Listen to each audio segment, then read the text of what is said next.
Hello, everyone. Thank you for your patience.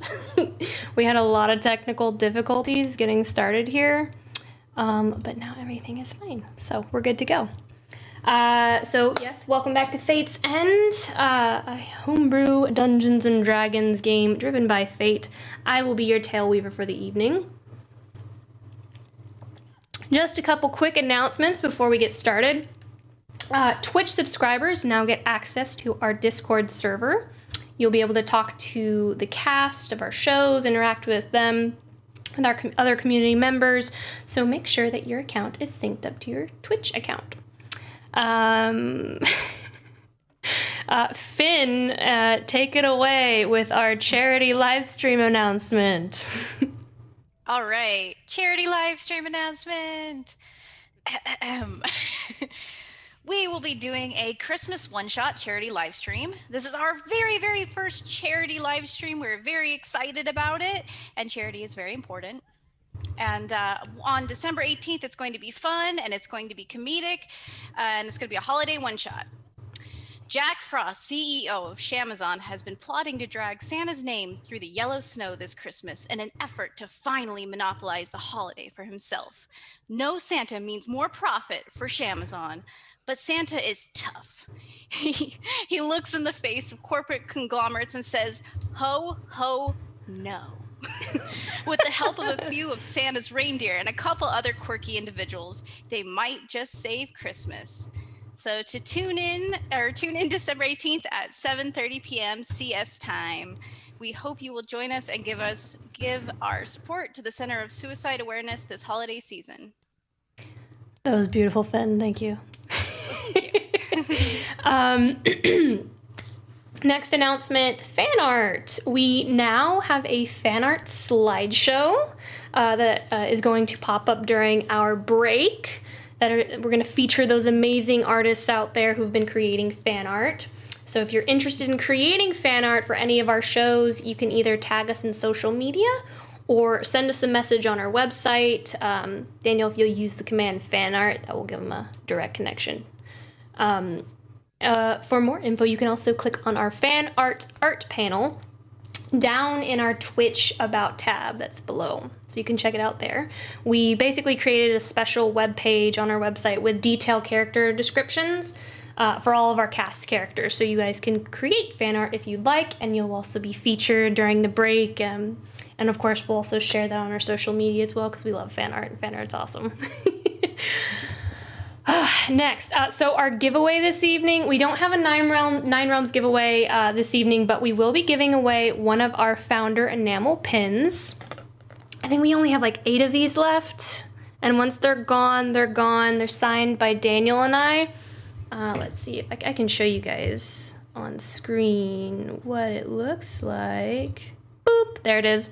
So you can see it a little bit better, because I know my camera doesn't autofocus. And that is our founder enamel pin. We only have 8 of these left, I believe. And so I'll open I'll open up the giveaway in just a minute, and you guys can go ahead and enter to win one of those exclusive enamel pins. Let me pop that back up. But yes, we do want to shout out our partner regardless. 9 Realms, we do have one of their. This is a hero vault from our last winner from last week. I haven't sent it yet, but we do want to kind of show off their stuff here for just a minute. So shout out to them. They create top-notch gaming accessories from the finest woods this realm has to offer. They never use any dyes or stains. All the vaults are foam-lined with rare earth magnets that are screwed in, so they never pop out. And they, of course, use oil-based finishes to bring out the natural wood color.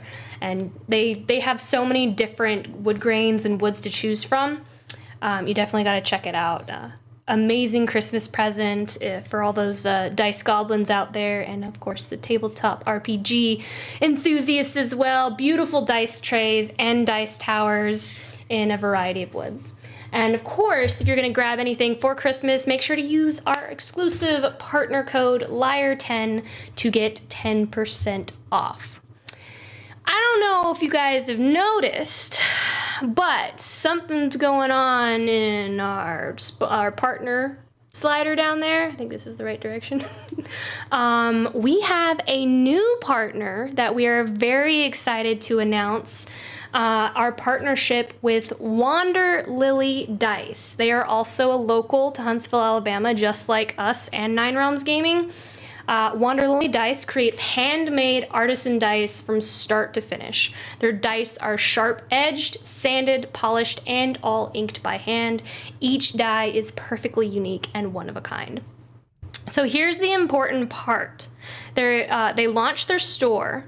They're going to be populating their shop this Wednesday at 7:30 p.m. Central Standard Time. They have a very limited stock. You guys know how handmade dice, I mean, this is a hot commodity. When stuff launches, they go like that. So Wander Lily in particular has a very unique crystal D4 that I personally absolutely love. So be on the lookout for their store launch this Wednesday because they're going to go fast. So make sure to stay on that. And then, of course, when their store does go live, make sure to use our exclusive partner code to save 10% off your purchase, which is Lyre10. Beautiful dice. Make sure to check it out. And I think we're also going to be giving away a set on our Instagram this Wednesday as well. So look out for that too. It's going to be very exciting. Can't wait to show you guys what die set we're going to be giving away. I am going to go ahead and I'm going to open up the giveaway so that you guys can enter. You're going to use command loot, which is !loot to enter. Doing a giveaway today? We are. We're doing a founder pin. Oh, yeah. Were you not listening? No, I was. So use command loot. The giveaway is now open, and you guys can go ahead and enter. We're gonna make sure you're following if you're entering, and then we're gonna announce the winner at the end of our break. I feel like we always have so many announcements. So much is always happening. I think that's it though. So that being said, the time has come. Let's draw our cards for tonight's episode of Fate's End.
All right, so jumping back in, or not jumping into the recap from last week's session. First of all, last week's session was a friggin' emotional roller coaster. And I think we all can agree on that. But it was such an amazing episode. My personal favorite, and the roleplay was just absolutely phenomenal. So if you haven't had a chance to watch it, I highly recommend you go back and watch it because it's a powerful episode. So in our recap now, we returned from the lair of the mother to the Undercity to find the entire Undercity, so to speak, silent as a grave. Everyone gone. The group then made their way to Micah's house, where we found Micah alive but his mother dead. There was an intense conversation between the two of them. Uramir told Micah everything that happened, and a falling out occurred between them, where Micah now blames Uramir for the death of his mother and everyone in the Undercity. Uramir, of course, tried to comfort his friend, but was eventually forced to leave after being threatened by the end of Micah's blade. Lorelei left Micah with a speak with dead. It was a very powerful moment. The party then returned to Uramir's house, where they had a very solemn silence together. Samson and Finn made tea for Uramir, and it was just this kind of quiet moment between all of them. Samson and Uramir then decided to stay behind, and the rest of the group returned to the city above, finding it left in absolute chaos. Tourists, citizen alike, attempting to flee the city via the docks and Andron's Bridge, mass crowds of people overwhelming the streets, as well as the Sparrowhawks and Sons of Bouclier. After taking the long way around, you all finally made it to the Quail's Cup. There you had your last moments with Revenir Thorn. With her power, she was able to cling to this world just a little bit longer. And then she was gone. Lorelei sang a song of mourning, which was absolutely frigging beautiful and haunting and wonderful. In his anguish, Groon, the longtime friend and faithful advisor to the Lady of Saltstone, lashed out at all of you, blaming you all for Revenir's death. And Kaya stepped in and pulled him out of the room, and you were left alone with Triv. And then finally, Roaring Bear stepped up and gave an amazing speech to everyone, ending with the goals of hope, perseverance, and courage. Very, very powerful ending. Jumping back in, the Cambria is in chaos. Tourists and citizens alike flee the city in aftermath. Within weeks, the remaining population dwindles. For a short time, the rich part of town, Goldspire, goes on lockdown, closing the gates and preventing anyone from entering or leaving. Sparrowhawks and Sons of Bouclier gathered the deceased and work through identifying the lost for those who seek them. You all hear talk of a funeral pyres to be built, but minds are quickly changed.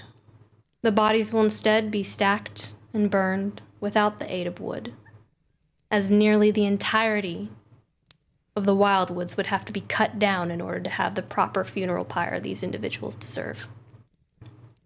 Families are welcome to claim those and prepare rites as they see fit, and then all unclaimed will be burned. In 4 weeks' time, a large funeral for Revenir Thorn will be held at Saltstone. We turn now to this downtime. During this 4 weeks, what have each of you been doing? We will start with Uramir. And please note what you are doing alone, so other party members may chime in if they'd like to go with you. All right. Yeah, it's been a rough go for Uramir since the events of last game. He hasn't left the Undercity since then. So he hasn't been up to the Cambria to see what's going on up there. He's more worried about his home and his friends and neighbors and family and all that stuff. He's been after a significant period of mourning, he's been kind of doing his best to what's the word, like honor them, clean up the bodies, mourn them. Usually they do burials at sea in the Undercity, and so he's been taking bodies, putting them on boats, sending them out, and then of course there's the mural to honor all of the dead of the Undercity. Now Ermir is not much of an artist, but he does his best to remember their faces, and it takes a large toll on him.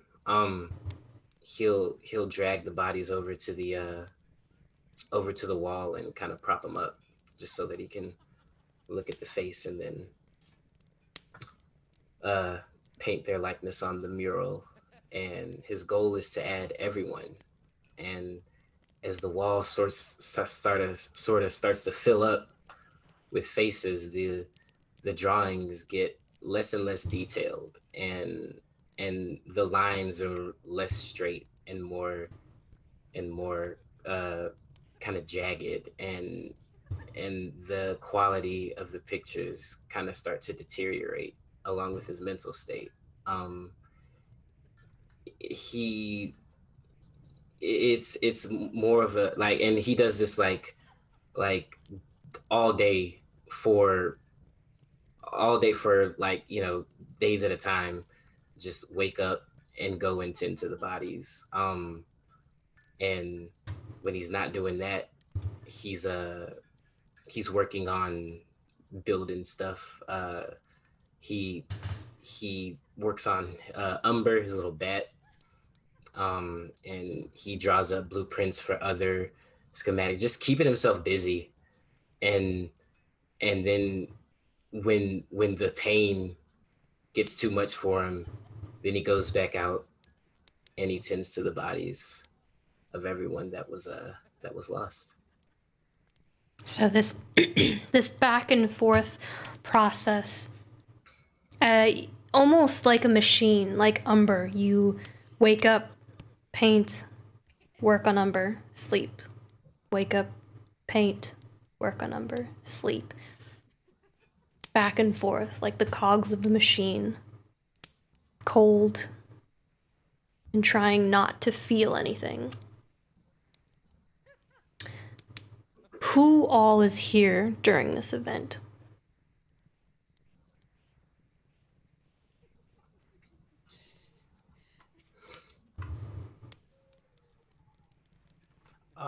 It looks like me, or Samson, Roy and Bear, Prayaria, and Lorelei.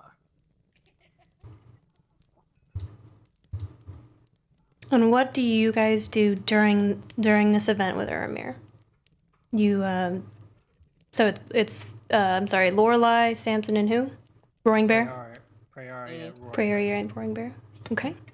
We'll start with Roaring Bear. What do you do during this event with Ermir? So, Roaring Bear isn't the one to speak up a whole lot. He wakes up in the morning and he sleeps in the wildwood, so he'll do his hunting and he'll bring fresh game, fresh supplies down to the Undercity, and he'll start fire and make sure that this machine still tends to his human parts at the very least. Make sure that he's fed. Make sure that he's fed, make sure that he has water and all that stuff. And just like leaving it in his way so that he can get it without having to be interacted with. Oh. Roaring Bear knows how it is. So like you just kind of deal with things that are in your path. So there'll be like a leg of deer in his doorway sometimes. So go ahead, sorry. And in the meantime, he'll be nearby. He's working on a few things, tanning leathers, working on stones, but he's watching as this mural takes shape, and he'll have a conversation with Uramir when he starts to notice the degradation of the quality of this thing. Okay. So Uramir, feeling like a machine and going through this, waking up, painting, working on umber, going to sleep, there's that spark of hope that just kind of pulls you out of that darkness as you pull back the curtain to your house and you see breakfast waiting for you every morning. And not too far away, you see Roaring Bear tanning some hides from the morning, glancing up at you with a side eye as you walk out, making sure that you know that he's there. Yeah, he eats just enough to, kind of curb his hunger. And he appreciates it even if he doesn't say as much.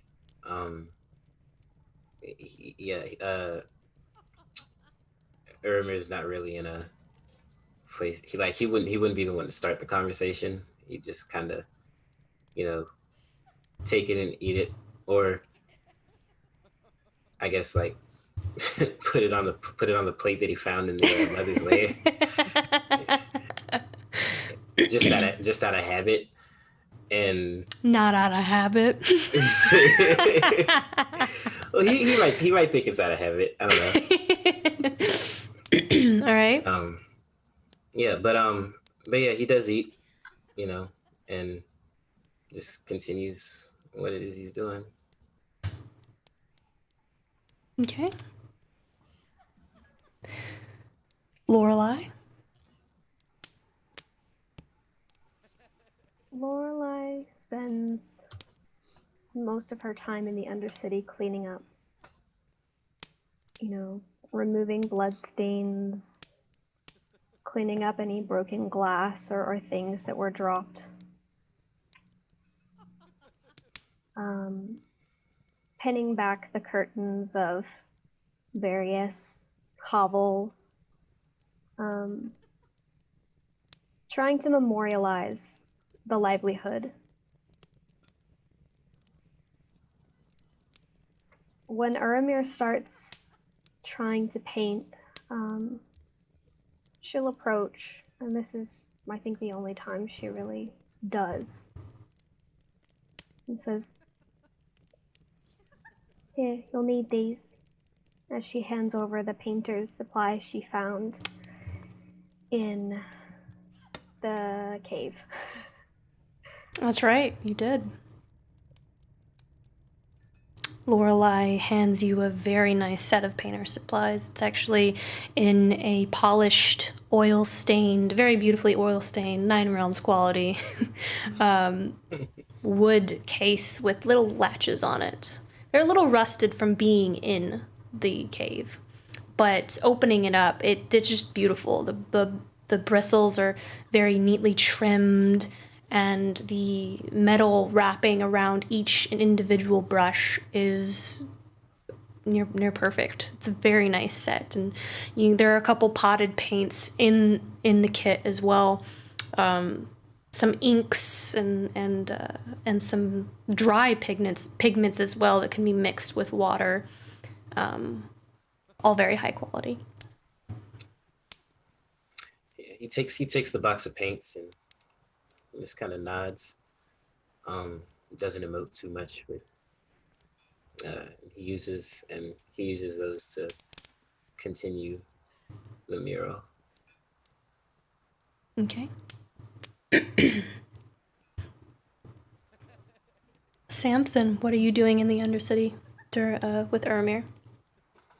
Okay, so I'm spending a lot of my time in this downtime down here with Urimir.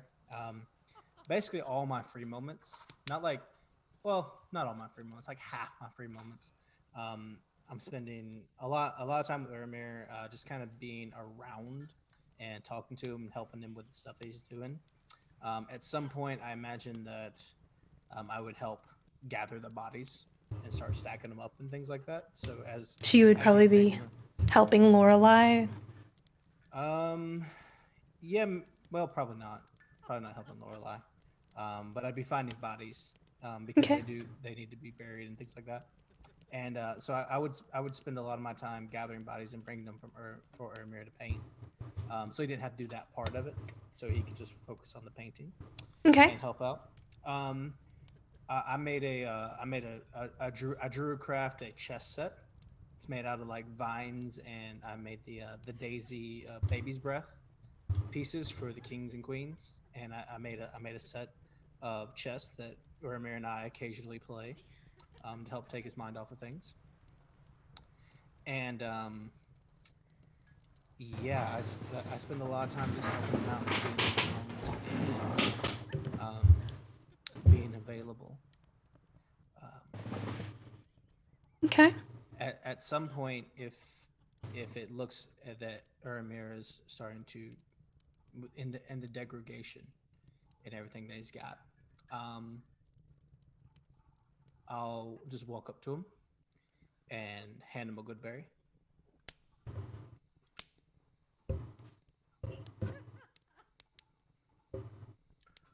I look at the mural. Oh man, your lines are getting sloppy.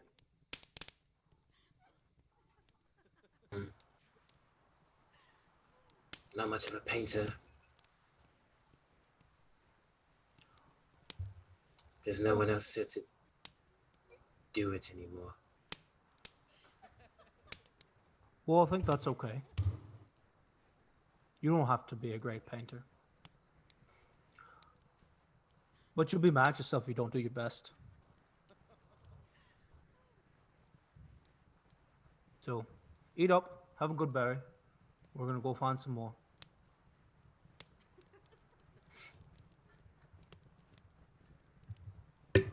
He pauses and looks at the mural,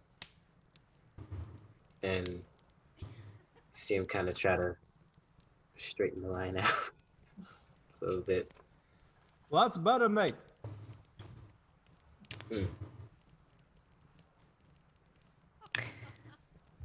Prayaria.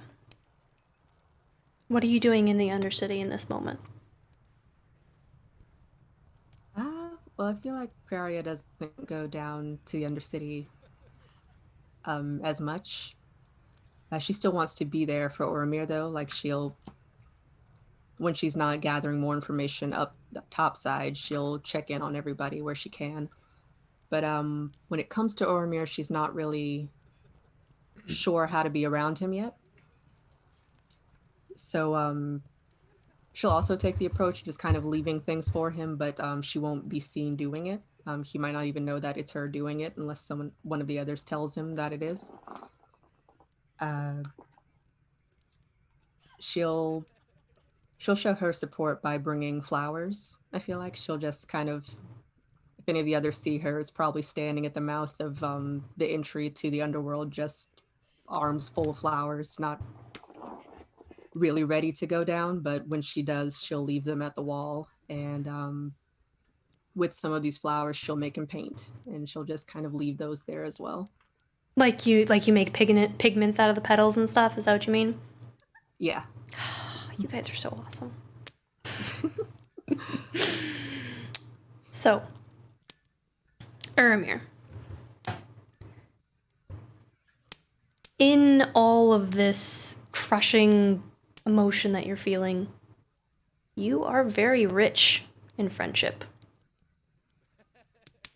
It might take time to see past what you feel now, to realize it.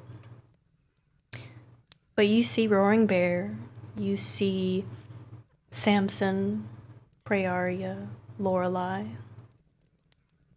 They're all here and they haven't gone anywhere. And they make sure that you know it.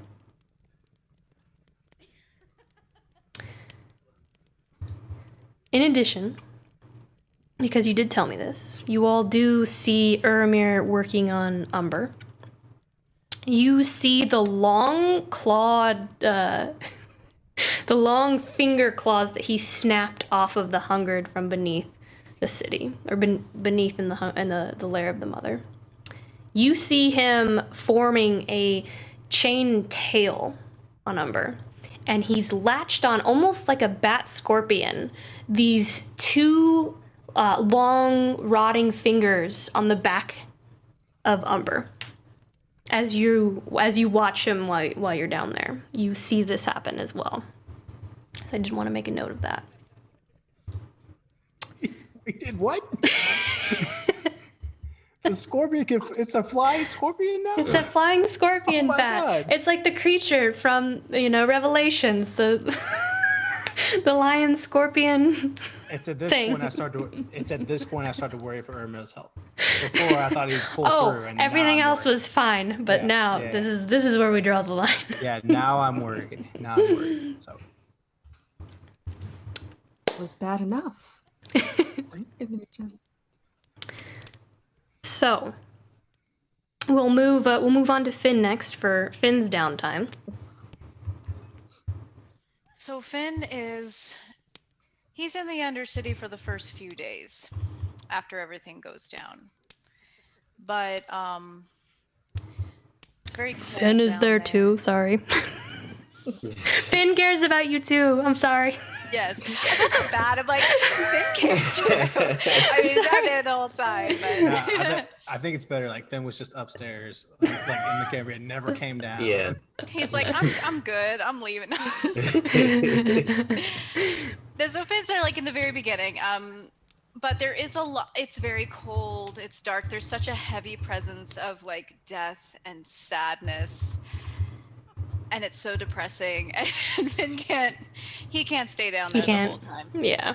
He can't. It's hard for him. So he does go up and he tries to like distract himself. He tries to fill every waking hour with giving back to the city that they've hit so hard. And I think he divides his time between Crowsban and Sabian Sunrise. So I think when he's over in Crowsban, he's walking through the tents, he's mending the rips in them, he's trying to help out any way he can, maybe bringing food over to them as well.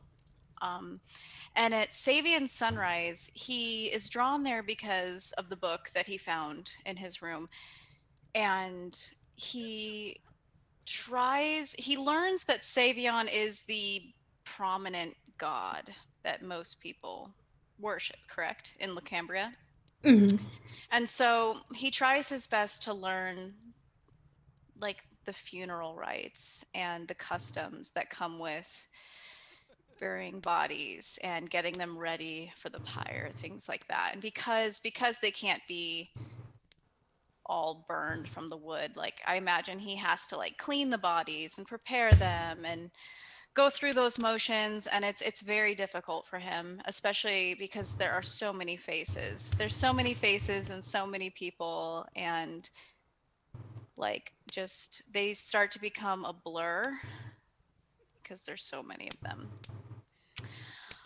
So he does that for a good portion of the day. He wakes up very early, heads straight to one of those places, and then when he is done there, he actually goes to Niveau Maximum, and he goes there because he goes to check on a particular individual that he's been thinking about quite a bit. So he asks if Crick is there, and he's led to, I imagine, a laboratory, maybe? So we'll start with Sabian Sunrise. Okay.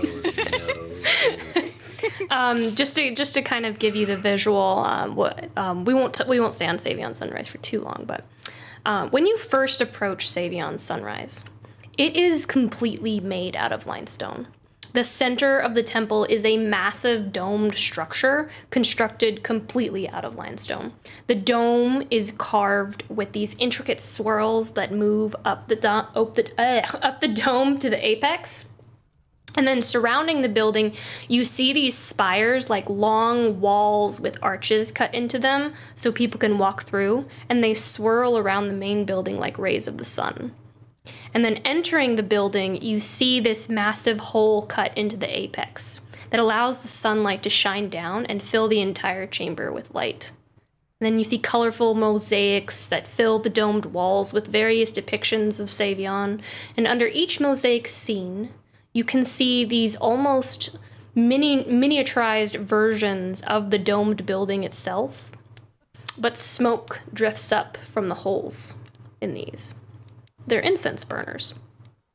The smoke is yellow, curling up as the incense burns. It smells of citrus and rosemary. You see individuals walk up to these incense burners with sealed scrolls. They insert them into the top of a dome, bow, and you watch as these yellow embers begin to lick and eat up the paper, burning away at it, the smoke billowing up, and you can smell that rosemary citrus smell kind of getting stronger for a moment before dying back down. And as you're here, you learn about funeral rites, and they offer up some of these incense sticks, and you learn about blessing each body with each of those incense, and writing the names of these people on pieces of paper and incinerating them. And those that have no name, what do? Do you give them one? What do you do to the people that you don't know the name of? Oh man. Are the scrolls brought by people that knew them, or is it just anonymous? So make a religion check for me. Okay.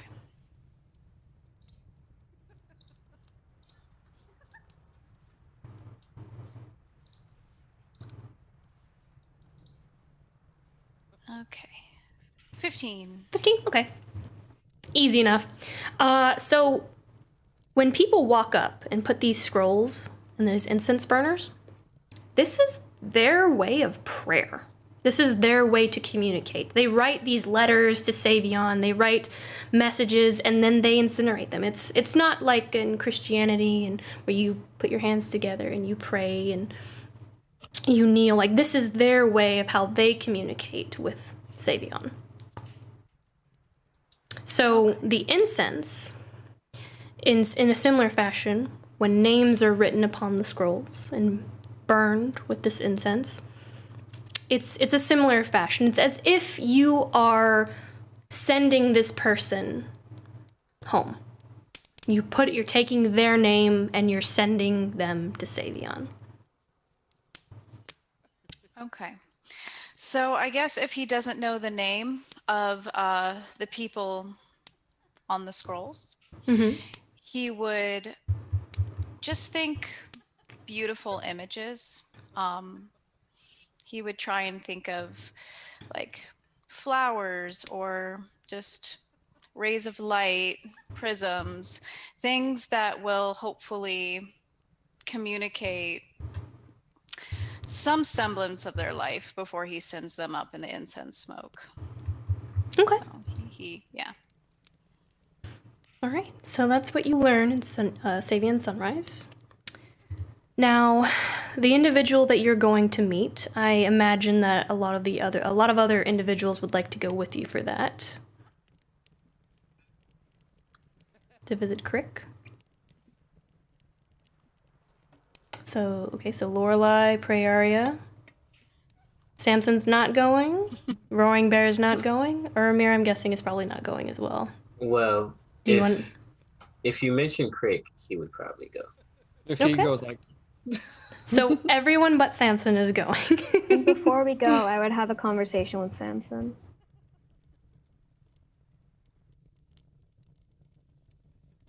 Okay. You're not coming? over to Niveau just see Crick. Not just to see Crick. You've got something there that you don't know what's inside. This is true. I was gonna go that way. I didn't know if today was the right day for it. I can hand it over for you. Because I won't let that soul stay trapped a moment longer. All right, fine, I'll go. That's what I thought. I just walk. All right. Tense in here. All right, let's switch it over here. So everyone is essentially going, I think everyone is going then. Everyone's going to Niveau. That was the wrong sound, I know. That sounded ominous. It did sound ominous. Piano drops. Like, Crick is alive, right? Like, yes. It. This does not sound like a library. This is supposed to be a library. This is supposed to be a library, and I'm not sure what's happening here. What does the library sound like besides quiet? a haunted library. I know, haunted for sure. Yeah, we're gonna take off the Arcana deep voice note. Okay, so as you all make your way to Niveau, you see this grand spire. I mean, this is the center of Lacambria, this massive spire that kind of rises up out of the center. Whoa. And it can be seen from any location in the city of Lacambria. The spire actually just kind of like yelled at everyone just now. So the building itself is near white from the limestone it is built from. And no expense was spared when Andrim had the building commissioned and constructed. Long, vertical, Gothic-like arched windows encircle the entirety of the building. The arches and curves are very smooth and fluid-like vines. Elven construction, with tapered, precise-cut crystalline glass, gives off this kind of subtle pearlescent sheen as you guys walk up to it. The base of the building is large in diameter, surrounded by a series of columns that radiate out from the center. And then draped between each column, moving back toward the center, you see a long flowing purple cloth. It dips down in between each column and sways in the breeze, offering shade. Entering the building, you are immediately greeted by the atrium. The cloth from the columns outside continues into the building and swirls into the center of the ceiling. You can already smell the sweet scent of fresh and old parchment alike. Smoke from a long burned lantern candle going out, and the metallic sharpness of bottled ink. You ask for Crick, and you are led to a lower level chamber beneath the tower.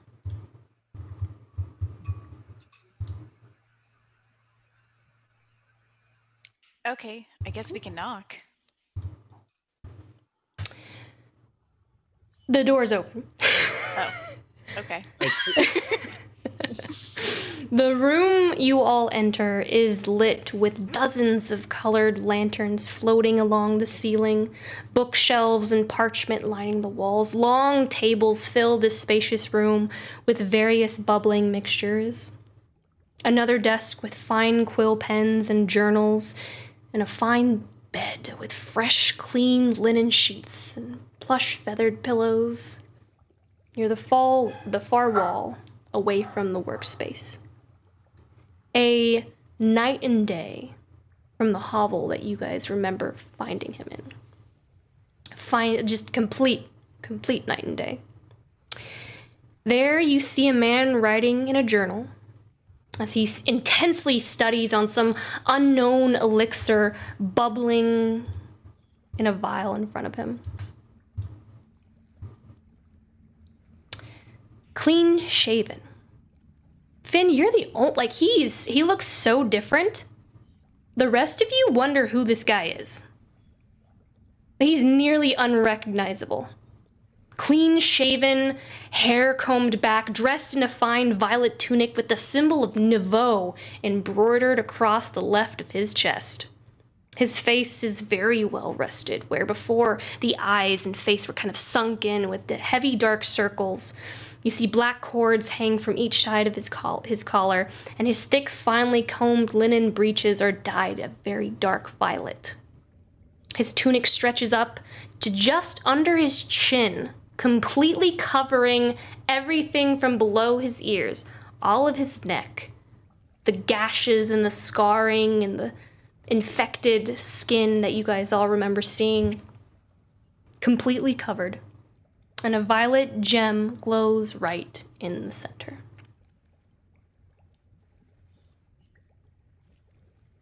So he'll hear a voice in his head, just, Crick, wow, you're alive. And wow, look at you. He kind of like, he stops what he's doing and like kind of a little startled, not expecting anyone, and turns and sees you all. And when he sees you all, his eyes begin tearing up, and he rushes over to you, and without even asking or slowing down, wraps all of you up in the biggest massive hug, and just squeezes you all as tight as he possibly can. You see the gem glow brighter and flicker on his throat, and you all hear in your head, "You have changed my life. I never thought in my wildest dreams I could even come within 100 feet of this place. And here I am. I have a room, I have a bed, pillows, blankets. They serve hot meals to all who study here. Bring it right to my chambers if I ask. The knowledge here is vast. I could live out the rest of my days and barely scratch the surface. I don't deserve any of this. Thank you so much. Thank you all so much." And he just embraces you all once again and just tears.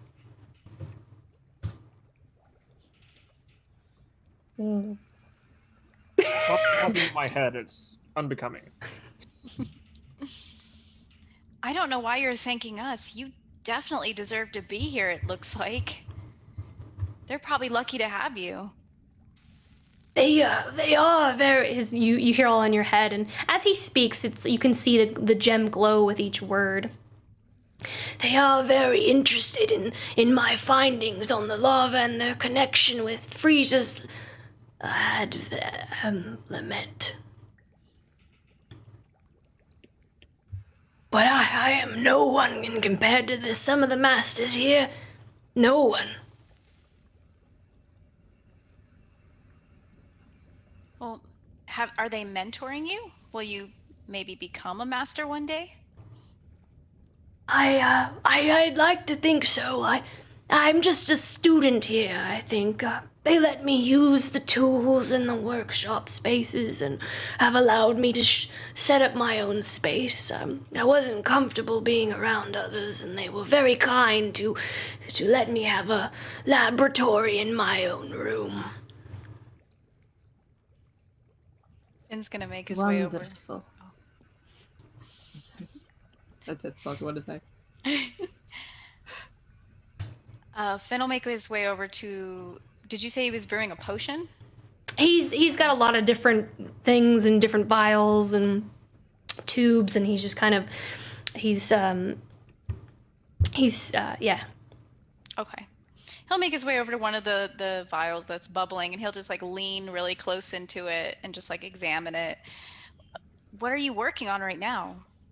Are you still working on the connection? Yes, studying the there are some individuals.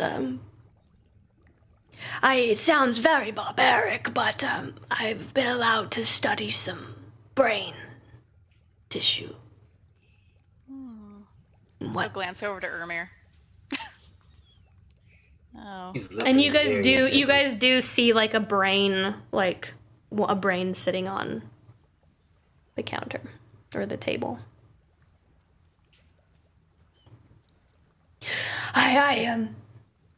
I didn't know if I'd see you all again, but I must give you something.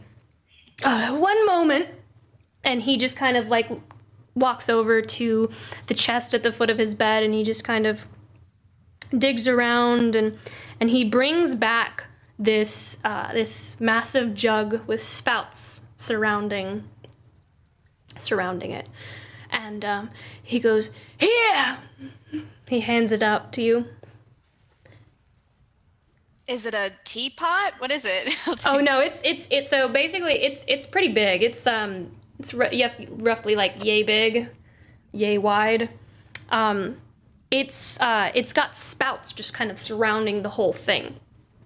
And he just looks at you all and he goes, "It's something I've been experimenting with." He just kind of like, he doesn't realize that you guys don't know what it is. He's just like kind of gauging your reactions in the moment that he hands it to you.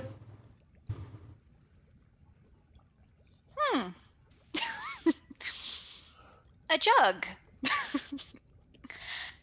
That's cool, Crick. I guess we can drink out of it or something? I don't... Oh, it's not just any jug.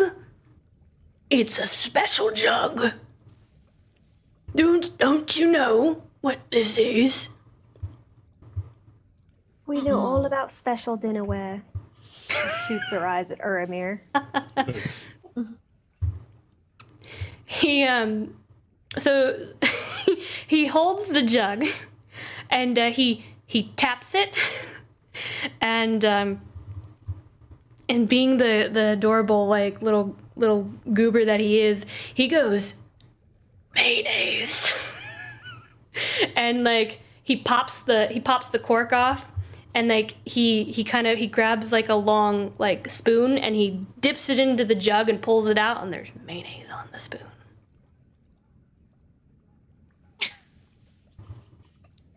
Prairia's gonna eat it. You eat the mayonnaise. It tastes like mayonnaise. So you all Struggle a little bit with that. I don't know that I like. I don't know. He taps it again and he goes, "Wine." And then he just kind of like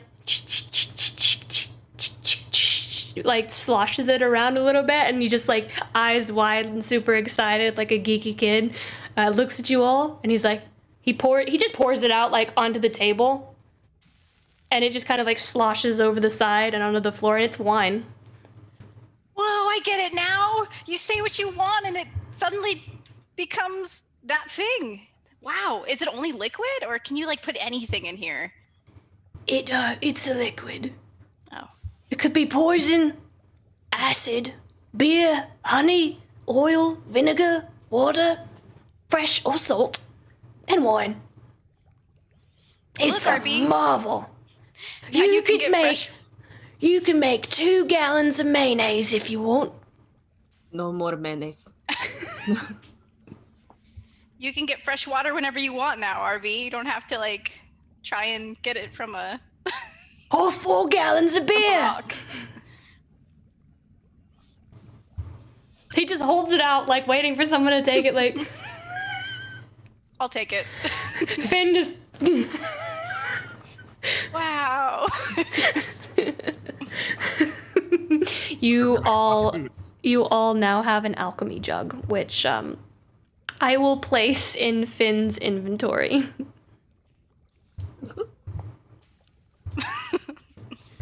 Yeah, so you now have an alchemy jug. I literally thought it was just a jug of mayonnaise.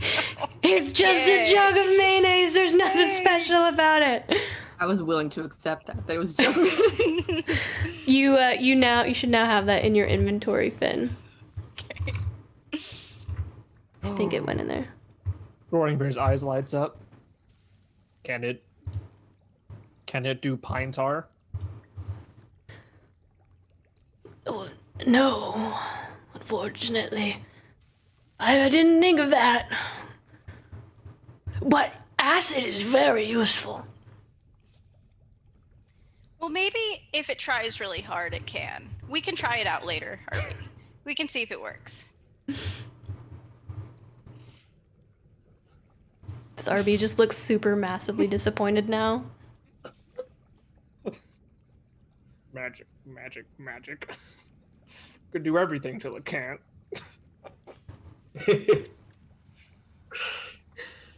Yeah. Or vinegar. You never know when you're gonna need to make pickles. This is the most useful thing we have so far. Of everything. Thank you, Crick. So,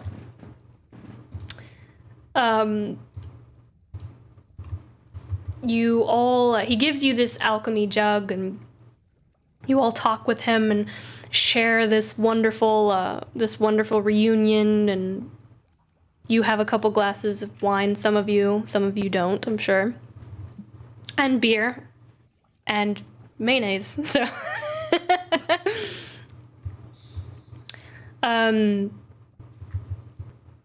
Well, there's still more to do with you, Finn, and I'll come back to that.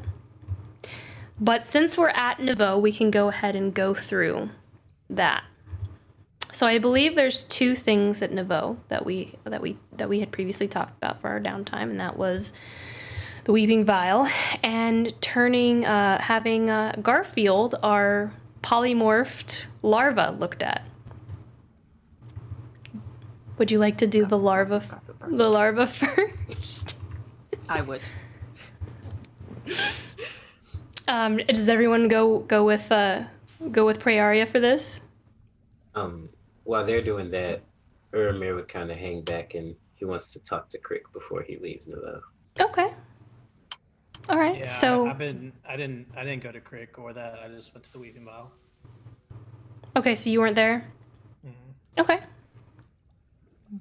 I Right. just want to establish, like, before he leaves, like, he'll go up to Crick as everyone's leaving, except for Ermer, and he'll be like, Crick, do you mind if I drop by every now and again, after I'm done with Savian Sunrise, just so I can, give you company and just see watch what you're doing in here, and then he pulls out the dark blue herbs that he got from in the lair. And he's like, I really want to learn what to do with this, but I'm not really sure how. Oh, yes. You're welcome to stay around. I don't find you revolting like the rest of the people here. I don't really like people I don't know. I think that's a compliment. Thank you. Okay, well, I will be back then tomorrow. And To kind of talk through that for just a minute here before we move on, you stay with Crick, and he works with you, you work with him, and he helps you kind of mortar pestle your herbs and everything, and he tries to teach you alchemy, but Finn it just doesn't click for him. He doesn't understand the math, he doesn't understand how it works, and you become you want to help him, and it becomes more of a hindrance than a helping. And it's just at the end of it, Crick just tells don't touch, don't. after his touch. 5th vial he broke. Yeah. He's gets too distracted. Yes. So, the larva, Garfield. Who is all going with Prayaria for that? Oh, I'm sorry, Crick. I'm sorry, Aramir, what did you want to say to Crick before? Okay. While everyone else shuffles out and you have one last moment with Crick. Sorry. Yeah, he'll just kind of approach him and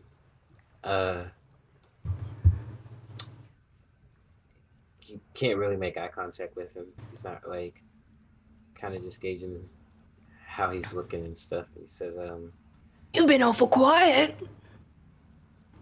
Do you not like mayonnaise?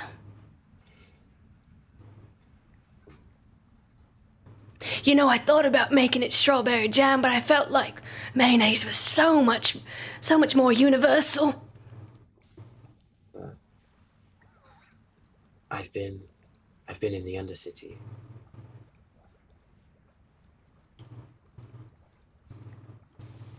Do you know what's happened there? I've heard. Everyone knows it is. That doesn't escape. It's been 2 weeks now. Everyone's trying their best and doing what they can to help.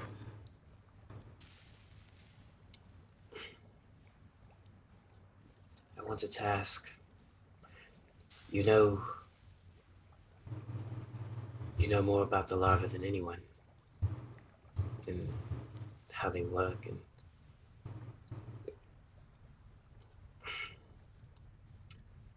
when I killed the mother, everyone died. And was there any other way?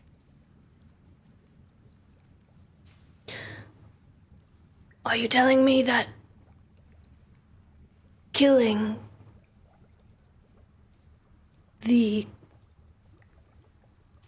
catalyst for all of this is the reason? I didn't know why everyone died. Are you telling me that that is the reason why? Yes.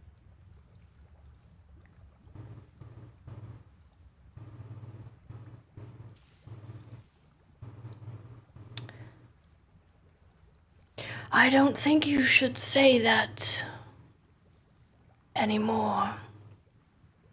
It might be best to keep to yourself.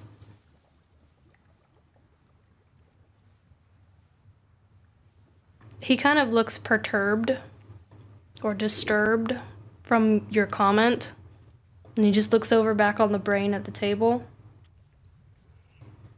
I wish you didn't give me this heavy burden. I wish you didn't tell me that, Ermir.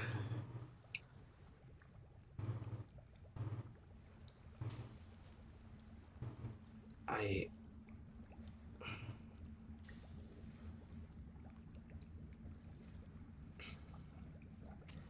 just need to know if in your studies you found anything about. I just need to know if there was any other way. There's no way of knowing. But let me tell you this. You cannot live your life on ifs.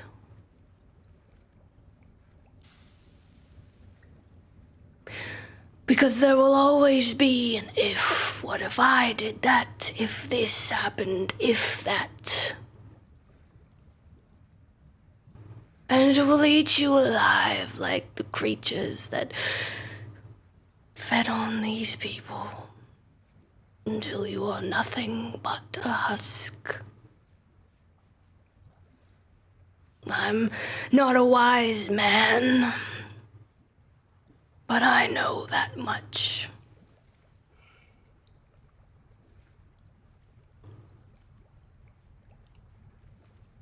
Thinks about it for a second.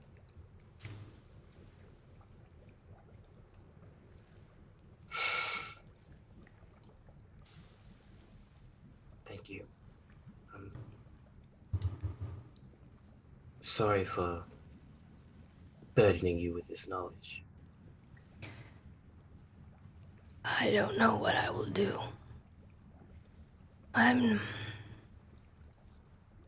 He just kind of looks around at his room and his workstation, and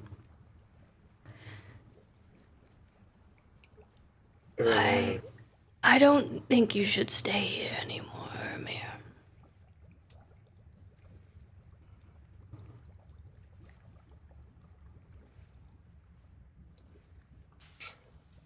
I understand. I'm glad you've found a place here. And he'll leave. Okay.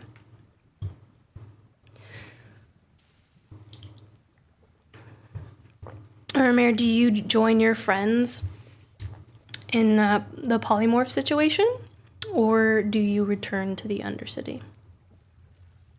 I think I'm gonna go back after that. To the Undercity? Mm-hmm. Okay. I'll follow.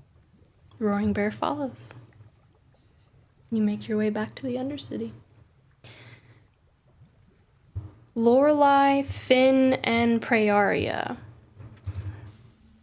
You all approach the... I forget what the word... My librarian expert here, the person who tells you where things are in the library. Just the librarian, is that it? The reference library. The reference librarian. Well, it would basically be the equivalent of that, but almost like a secretary that when you're looking for specific people, because there are people here in Niveau that are specialists in different areas of magic.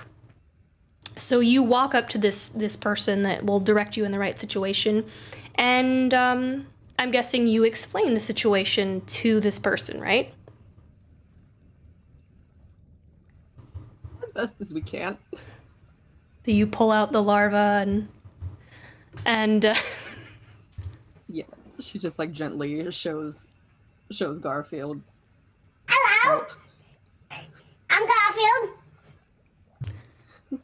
and the at first they're not paying too much attention, and then they hear the strange voice and they look up. You see a woman with long blonde hair that's kind of tied up back and wearing the same purple that you saw, or the violet that you saw on Crick, and she goes,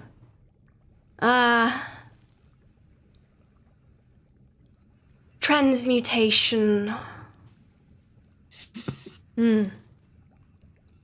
Good luck. You'll find Bernard over in that direction. He's in the left quarter wing. She looks from you all to the larva in Prayaria's hand, and she looks very apprehensive. And she points you in that direction. That didn't sound very promising. Do you think this is possible? To get him changed back? We'll find out. So you all make your way over to that left corridor wing. There's a side chamber with it's pretty messy. There's lots of books everywhere. You find this Bernard fellow. He seems very anxious and tense, and he's just like frantically looking through books and just flipping pages and like reading, and then like grabbing another book and then flipping pages, and then just putting both of his hands on his head and just pulling his hair back. He's very pale and pasty, and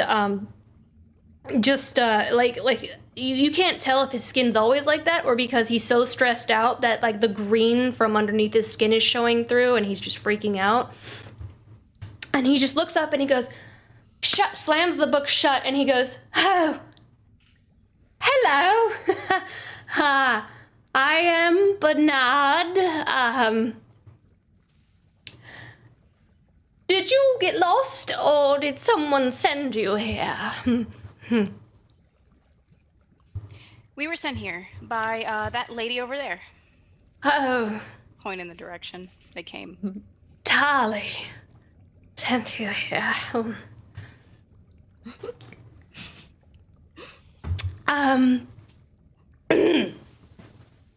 What can I help you with? Prayaria is gonna just extend her hands and show Garfield again. Help friend. Oh, what? Hello, are you going to fix the problem? I'm hoping. You see Bernard just kind of look down and his face just kind of like freezes for a moment. Polymorphed. Right. Let me prepare. I'm assuming you want him turned back into his old original self, right? Yes, right. Oh, right.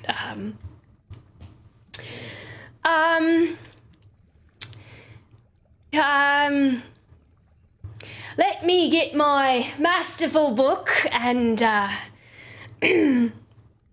he goes and he grabs some tomes and he sets it out on the table and, he just, he's fidgeting. Let's see what our insight is here. Finn, you notice he looks like he's stalling. He's looking different books and he's just like, I've got to get the proper materials. Yes. It seems like he's stalling. Is there anything we can help you? No, no, I know what I'm doing. Do you? Why would you say something like that? What would make you think that at all? It just seems like you're trying to waste time. I mean, you've got all the books you need right there. And if you know what you're doing, then it should be easy, right? Make a persuasion check.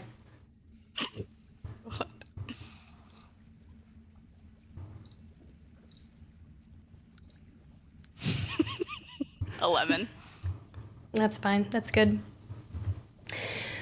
He just kind of like, all right, look, I'm a new apprentice. I was a new apprentice to Master Selvius, and he took me on, and he took pity on me and made me a goal to turn him into a master. Some people thought it was his hubris, and others thought it was madness, and it turns out it may have just been idiocy. I can attempt to help your friend. Worst case scenario, he explodes. That hasn't happened since last winter. Prayaria pulls Garfield back real quick. Lorelei, do you think this is a good idea? All I can do is inspire him. I mean, he looks like he needs all the inspiration he can get. So... That's the worst case scenario, I promise you. Prayaria's kind of trading glances with Garfield. After hearing this, Garfield's gonna be like, Holy, what? What do you mean I'm gonna explode? I said that was the worst case scenario. Worst case. And like I said, it hasn't happened in a year, which was last winter. He's just trying to make us aware of all the options, right? When was the last time you attempted this? With Master Selvius, before he died, God rest his soul, in the great raising in Frasia's Lament, God rest his soul, about 3 weeks ago. Okay, that's good. That's a good sign. That wasn't last winter, right? Like, yeah. We've got good odds. Do we? Yeah, I mean, you're the only one who can do this, right? I am his understudy, yes. It's up to you, Garfield, whether you'd like to try this or stick with us until we can find someone else.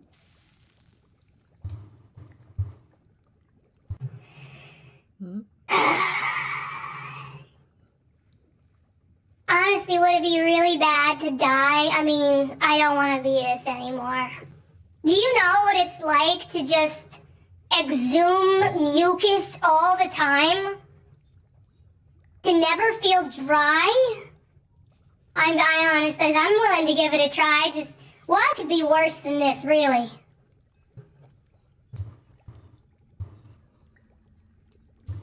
Okay. You hear, friend? I'll pick out my flute and give him a little inspiration. All right. And throw a little, you can do this. Prairia's gonna set Garfield on the table while this is happening.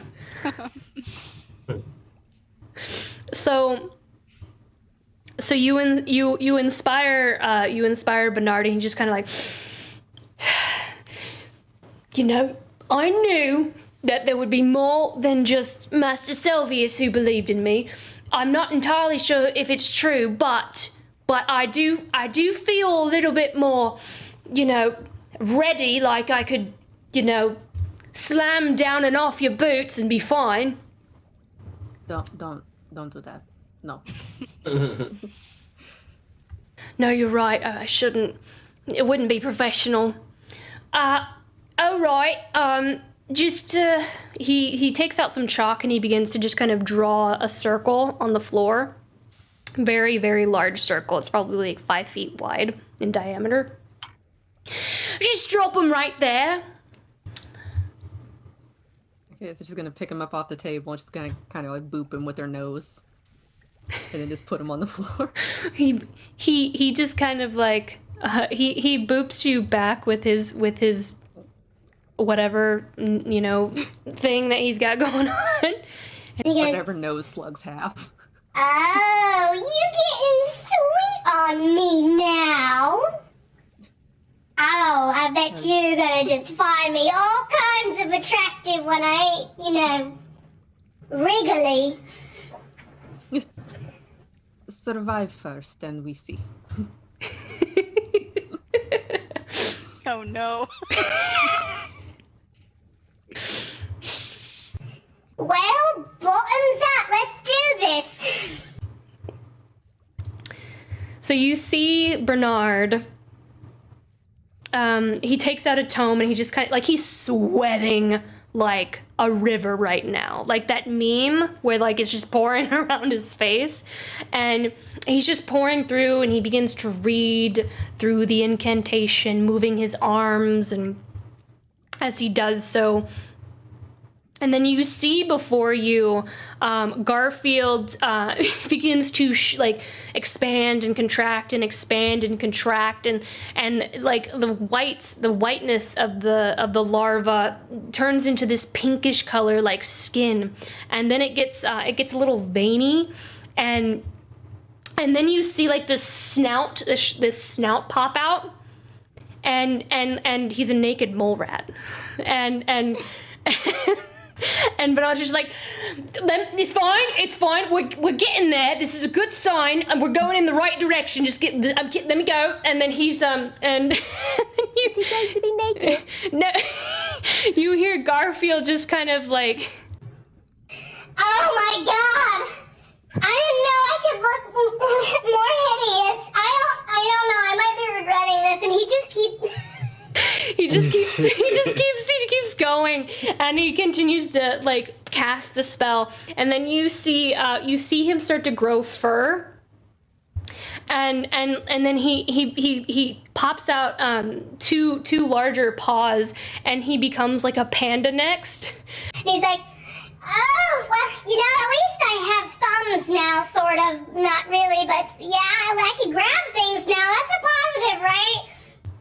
And Bernard continues to cast, and he's like, okay, last time it was a giraffe, so that's not too bad. So I just need to like get the last word in really good. Okay, and then he just continues, and then like it just like all together like a balloon popping. You see before you a short, stout little halfling with curly auburn hair swirled around his head, almost hiding his whole face. Like he has so much hair, it's almost hiding his whole face. He has a peppering of freckles across his round, full, rosy-cheeked face, pale, standing awkward, and he is buck naked, standing before you all. I got this like sheet of silk from the crack, and I just go, whoa.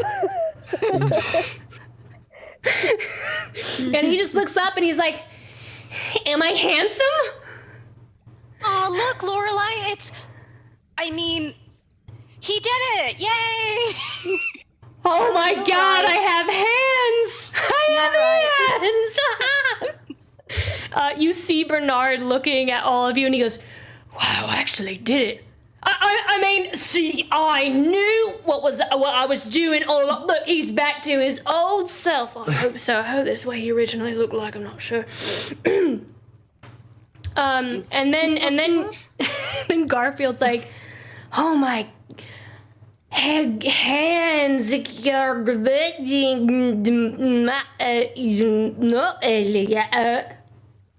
and Bernard's like, "Okay, well, his brain might be a little scrambled, but that will wear off, and he'll be right as rain in a few hours, maybe days soon. But really, only time will tell. But look, he is no longer a wriggly, mucusy thing."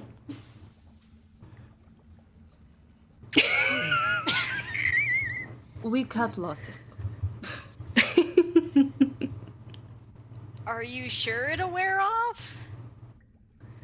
I am a 6'4". I am sort of sure, maybe. It might, I've seen it maybe a few hours day. I don't know. But it eventually does wear off. It does wear off. Insight check. Just lying. That's my goal. Is it really gonna wear off? Ooh, 21. 21? Mm-hmm. He genuinely believes it will wear off. He just has no clue. He has no clue how long it will take. Okay. And he says, "Okay, listen, I know I'm not great at, casting spells, but the spell has worked. His form is changed. I'm just not very strong, and so it takes time for the magic to finish. It's like a trains don't exist in this world." I was about to say train. "It's like a carriage." Like a carriage. The carriage is going to its destination, and it will get there. There's just no knowing when. Depending on how fast you're moving. And he's not blown up, and he's not a giraffe. And on that point, I have a blonde-haired half-elf person. I'm sorry, I don't know your name. On that point, that is true. He's not exploded. So that is, I could charge money for this service, and I'm not gonna, because that's how benevolent I am as a spellcaster.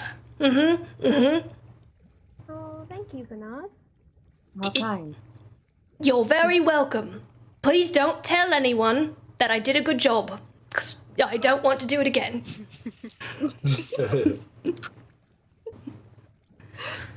I can't deal with the stress. Farah's gonna just pat him on the back. Did good. And then she's gonna... Garfield, can you understand us? Nod yes or no. Vergagadibadoo. Gagadaboob, not daba. Oh, no, don't speak. Gurgaba. Oh. This is great. Farah's gonna come just scoop him up. We take two. He looks at you, Prayaria, and he goes, "Gragamataga futa? Kugamu? Migada? Eh?" Going to pretend? No. Just gonna ignore that.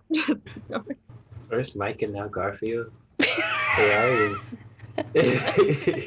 Promise is a promise, Prayaria. Promises were made. So, Garfield in hand with the silk over his shoulders, clothed, sort of clothed. He is sort of. He's burritoed in the silk. He's burritoed. He's somewhat back to his old self. And he can either stay at Niveau or you guys can. I don't think you guys want to take him with you, but Bernard would have offered to kind of look after him.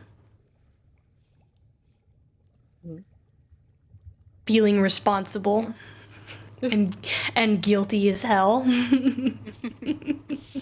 I don't know. Can we find less jittery help? No. Okay. He'll be fine in my care. As long as I'm not casting magic, he'll be fine. And that is what I plan to do. So it's a win-win scenario. Gargadibadubada? I think he's fine with this. All right. Hand him over to Bernard. All right. So you hand him over to Bernard.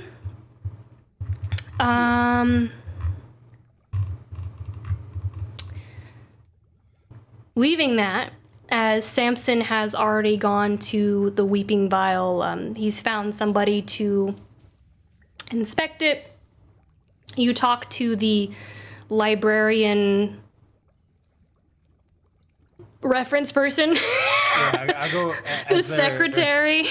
As they're leaving, as they're going off to go see Crick, I break apart and go see the reference desk librarian, and I walk up and I say, hello, I need to speak with someone who knows a great deal about the lore of this land, and probably someone with some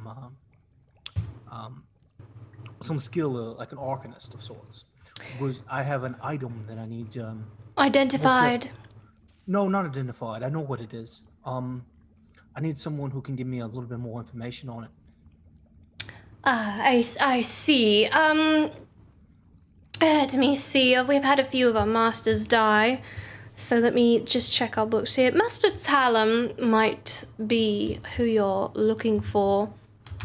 If you can deal with an individual with a very... Well, I'll just be blunt. He's a bit of an arse. Oh my. Well, wonderful. Perhaps you'll be mates and get on. Probably so.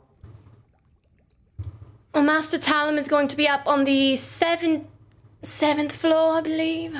And then he will be down the eastern corridor. And I do want to mention here, it's a spire, and there are corridors.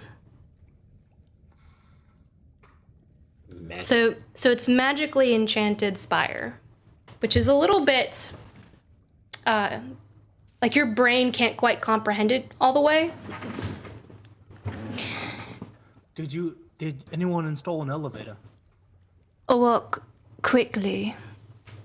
I turn into What in the world's an elevator? I turn into a bird and I fly up. She just like, you turn into a bird and you fly up. No, before I leave, I say, Savion's light guide you, thank you. And then I go up. Yes, and you as well, tiefling person.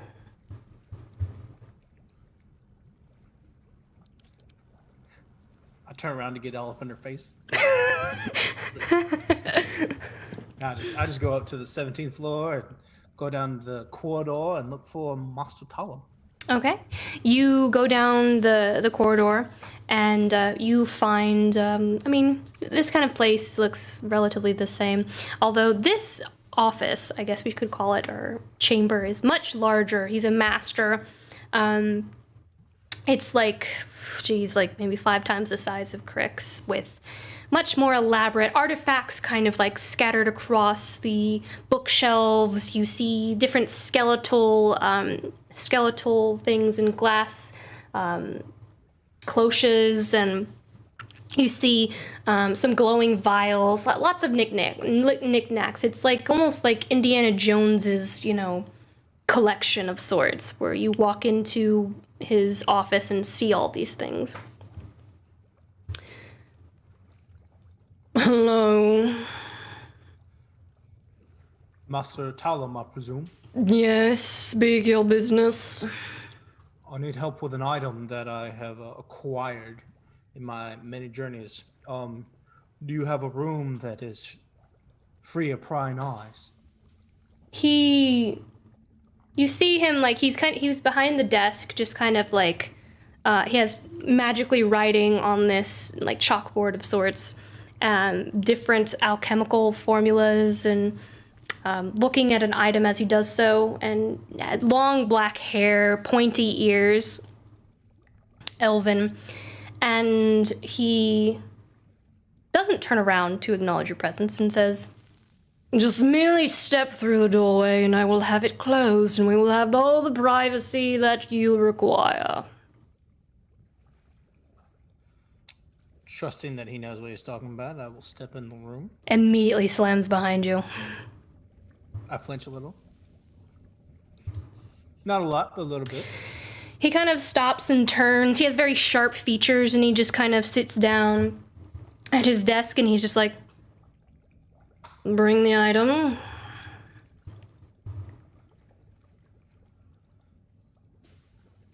Well, I can see you're not one to waste a whole lot of time. I don't like to waste time. My time is very valuable. Okay. I pull out the lead box that I've got, and I won't insult his intelligence by asking him what it is. And I open it up, and I carefully hand it to him. He takes it and just kind of looks at it and turns it in his hand and inspects very intensely. I mean, very intensely. Like he's a master, and he takes his time to really understand it. You see him kind of like flick his fingers as he begins to identify and try to understand every aspect of this item. And he looks at you. "A weeping vial with a soul inside." I thought we weren't wasting time. You know what it is already. I didn't come here because I need to know what it was. I need to know who's inside.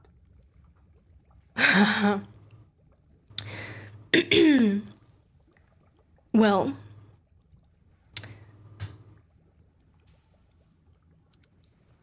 it's an elaborate vial. By the state, it looks like someone of great importance.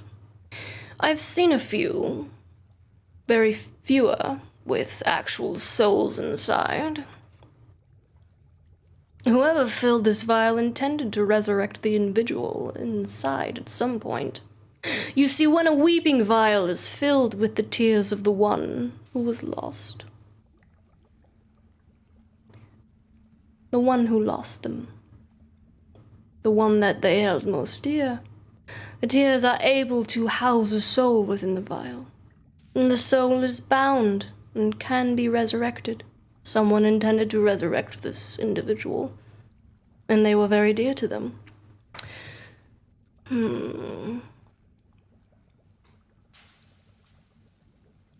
The only way to know who is inside is a special ritual.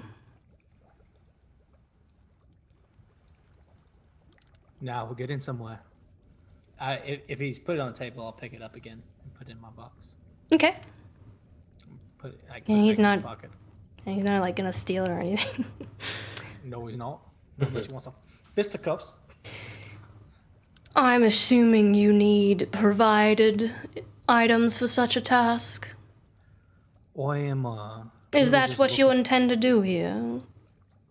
You said you intended to find out who, and you will need to do a ritual in order to do so. I think I can sort the rituals for myself. if I can perform that myself, I should say. You can, but you will need to do a very specific amount of things. I would be much obliged to have this information. That's why I'm here, my friend. Wonderful. Now, don't get cocky and let me explain. I listen attentively. He taps the top of the box and he says, "You'll need special concocted incense for this. I'll need a moment to make it, but it should be ready this evening if it's something that you would like to do. You'll need to place the incense in a censer with the vial. I recommend you state your intentions to whoever's inside. It's kind of like knocking on a door to someone's home. It'd be rude to just barge right in. And then you inhale the incense and relax. You'll of course need someone to look after your body as you travel into this dream realm. Somewhat like astral projection, but different. I'd explain the details, but I'm sure they'd be lost on you. I'm familiar with the process, yes. You'll have roughly 10 minutes or so, which feels like an hour in the dream world. And that's it. It's fairly simple. All I need is this incense and a senzo. Yes. Put it all in there with the vial. Yes. Crazy what you alchemists can do. We are masters for a reason. Quite. Well, yes, I would. If you could, how much would it cost me to acquire this incense? About 50 gold. Done. I'll give him the 50 gold. Okay. He goes ahead and he gives you the censer as a, like, good faith, like you've made the deal, the transaction. I'll just need to prepare the resin and the incense. And I'm sure you'll need some time to find the individual to look after your body while you undergo this ritual. Oh, of course. Absolutely. I have several really good friends that have a vested interest as well. All right. So question. I had one other. I know you can't tell me who's in it, but and I don't necessarily need to know how it works. I'm familiar with the product, but outside of the traditional resurrection or oils applications of it is, how might I free the soul inside? Free the soul. That is a good question. You see, this isn't like a... It can be perceived as a prison of sorts, but because of the way the tears were collected, it was collected in a loving nature. Like I mentioned previously, whoever put the soul here cared for the individual. There's no other way that it can be put there. It is not a malevolent type of artifact. They are suspended in... What do they call it over at Savion Sunrise? Personal heaven of sorts? But it's not the same. It's... I'm sure you'll find out with the ritual. I have a question, Master Talum. You a married man? No. No? Do you have many relationships that you've been a part of? Romantic ones, that is. The women do find me very attractive, and there's something about my voice that just draws them in. I don't know what it is, but I would say that I do attract the ladies on occasion. Then I think a man such as yourself might know that really love and hate are really not that far apart. It can be No. perceived that way. Maybe everything here is by the book and on rituals paths, but where I come from, these things aren't always made with love. How very mysterious, my tiefling friend. Although I don't think it's very mysterious where you're from. I wink at him. I'll be back. I guess I can be back after sunset. Yes, I wouldn't unstop the bottle if I were you, if you're thinking about, releasing it. It would require just as in-depth, if not more so, ritual. Although, that type of ritual, I think, is more along the lines of the priests in the cathedral. It's good to know. Thank you, Master Talon. I think that's all I have for now. Very well. You may leave. Quickly. I just leave. Obviously, like, whatever. I'm leaving. All right. I think that's all we had at Niveau. I have something. Okay. After seeing Garfield, and after leaving there, she'll stop by the secretary again. And Yes. she'll take out her creepy rod and just place it on the table and stands on her tippy toes. Who would know more about this? You push it. Seems artifacts are popular this day. Or this one in particular looks a lot more dismal and disturbing. You'll most likely need to speak with Master Talon. He's on the 17th floor down the corridor. Thank you. Yes, I imagine as I go up, Samson and I pass each other on the way. you do. You would. That's probably around the time frame.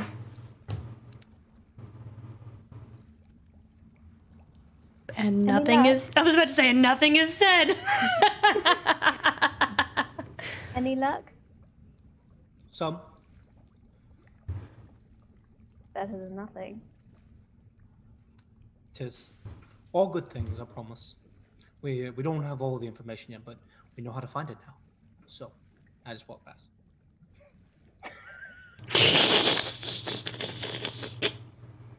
All right. Lorelei, you make your way up to Master Talon. The door is The door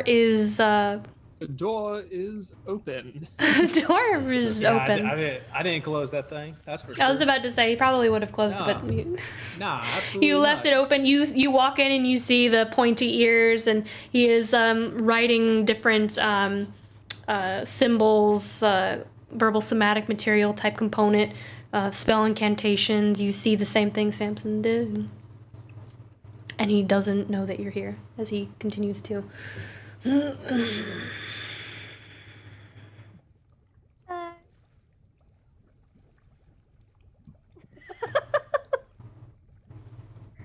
He left the bloody door open. Yes, child. The children are not supposed to be up here. I do not know where your mummy is, and I will not help you find her. Please go ahead. Leave. I'm Your very, eyesight's very all right. busy. I'm sorry, I didn't hear what you said. Is your eyesight alright? He turns around and he sees that you're a halfling with a very high squeaky voice. Oh, a halfling. He doesn't apologize. I'm guessing you have something for me then, since you led here. I just take it out, put it on the table. Well, seems like somebody has been messing with things they shouldn't be. Well, that's why I'm here. So you wish to have the curse removed from you, I'm guessing? I wish to have the curse removed from the item. That is much more difficult than removing it from you. Which would you like to occur first? Depends. Tell me more. He just, he doesn't touch it because he's not an idiot. And he just kind of like sighs, like, this is such a big task. I don't want to deal with it, but I have to kind of sigh. And he kind of like runs his hand just above it, hovering, and you see the magical energy kind of like twist and turn around his fingertips as he does it. I see. How very predictable. Two brothers, it seems. Jealousy, rage, envy. One killed the other. And now they are trapped in this quite ghastly stick, if you ask me. It's really puny. You'd think that much aggression might manifest itself in a different way.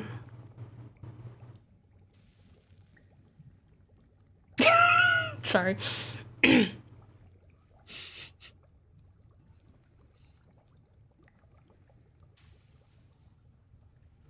And so tell me, I'm quite fascinated and bored, really, but who is it that you're treating like shit? What do you mean? Well, the curse here, it's an extension of the individuals, the rage, the jealousy, the envy, I mean, do I need to continue on with adjectives? No. It eventually... No, I got it. It extends to you. So there is someone whom I'm sure you are treating like garbage because you are cursed? Well, that's not why I'm here. I didn't come for a therapy session. Of course not. Nobody does, and yet here we are, talking about... There are souls trapped in this item. What can I do about it? They're really more like angry spirits. What's left of those souls are really... It's like rabid dogs have just been going at each other for ages, and they've been ripping and tearing into each other, and there's really not much left. And you really think it's worth it? Why not?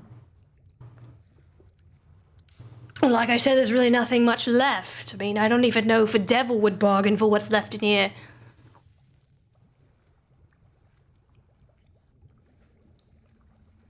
How do you know? And do you know what happens? It speaks to me. It's one of the reasons why I am a master. I can... Let's call it intuition. I would hate to say that I'm any kind of divination master. Objects speak to me in some form, way, fashion. But I'm not divination. You don't think they're worth releasing? Well, yeah, I mean, the trouble that you, the trouble you would have to go through, you know, it's really, I wouldn't do it. So, in answer to your question, no, I don't think it's worth it because I wouldn't do it. I wouldn't waste my time on it. You wouldn't do anything if you didn't have to. I do lots of things, but this is not something I deem worthy of doing. Well, what is it? What you would have to do in order to release these souls, first I recommend being clear of your curse and probably not touch this again before you kill your friend. And the next thing I would do, he goes up to his bookshelf and he pulls a couple tomes down and he flips through them. In order to break the curse to this rod, and of course it will make it mundane afterward, you will need to, for lack of a better term, rip the spirits from the rod. It's an interesting ritual of sorts. I don't think that you have the tongue for it, but there is a bit of coercion that goes into it. Speaking to each individual. Convincing them to move on. But the ritual itself, you'll actually need the blood of a celestial to do it, before you're able to rip the souls out.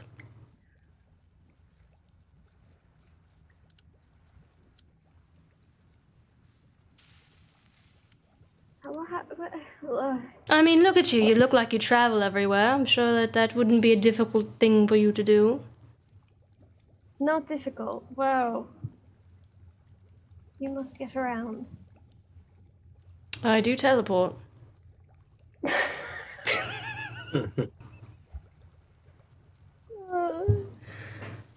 Alright, so you say I should remove this. And how do I keep from becoming cursed again? I could remove the curse for you.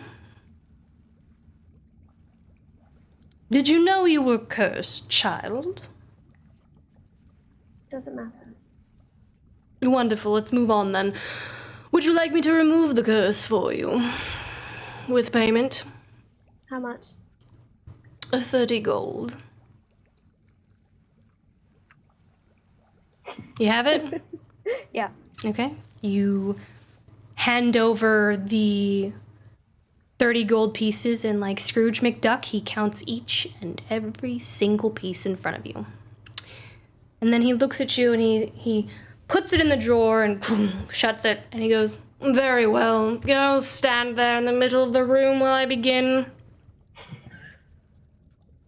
I go stand. Well, don't cautiously. drag your feet, child. Move. She walks slightly slower. He just glares at you, glowering. And it takes him a second, but he begins to cast the spell. He crushes some things in front of you, drawing some circles on the floor and different runes, and he instructs you to place the staff on the floor. And as you do so, there's like this impulse. You don't want to, because you are cursed. There's a moment, though, that when you eventually do. But you can't stop looking at it on the floor.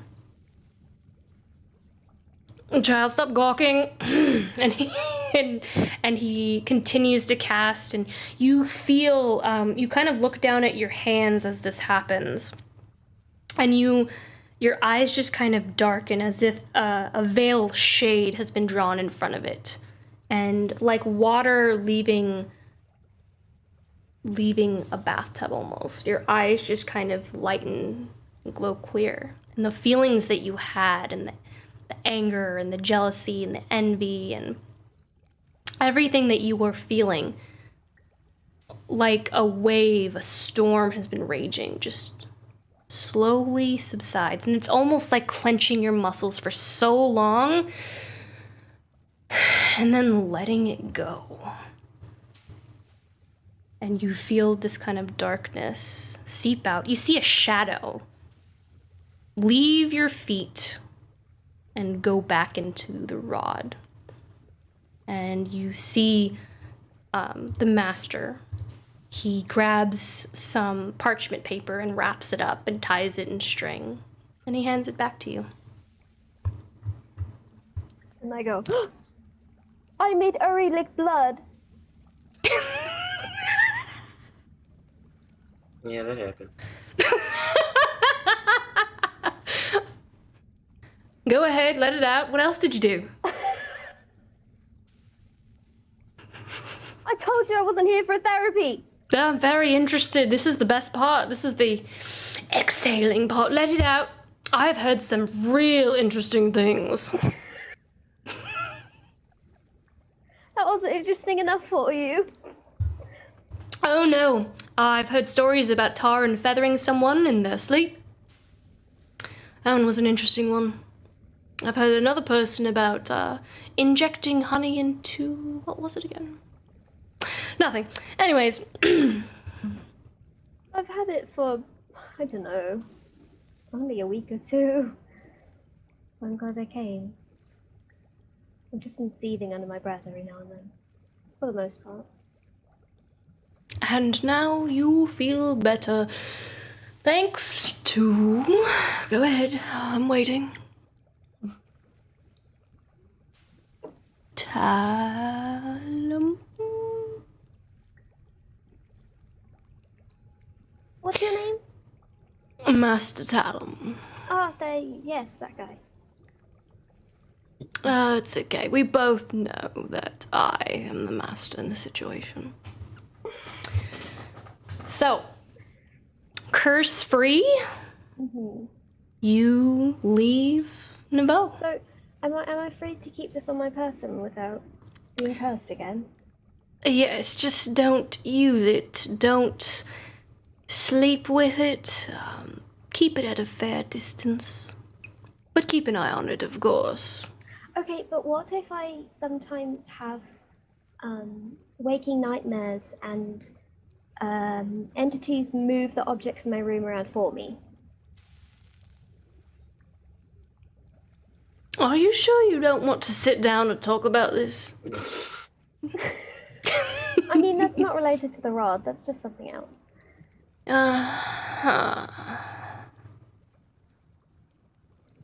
He starts to like cast like a spell looking at you. You've seen I believe Uramir do this before. It looks like detect magic.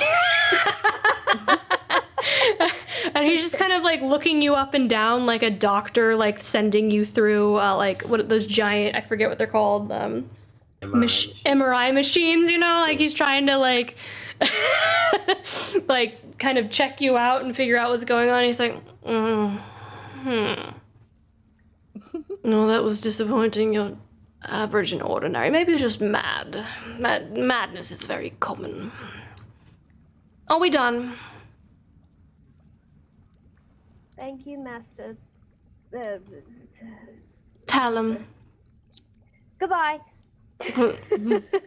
Please shut the door on your way out. I will shut the door almost, but leave it cracked. Good sir. He uses his magic and he shuts the door behind you and slams it. So, we'll go, it is 9:39, so we'll go ahead and take our break.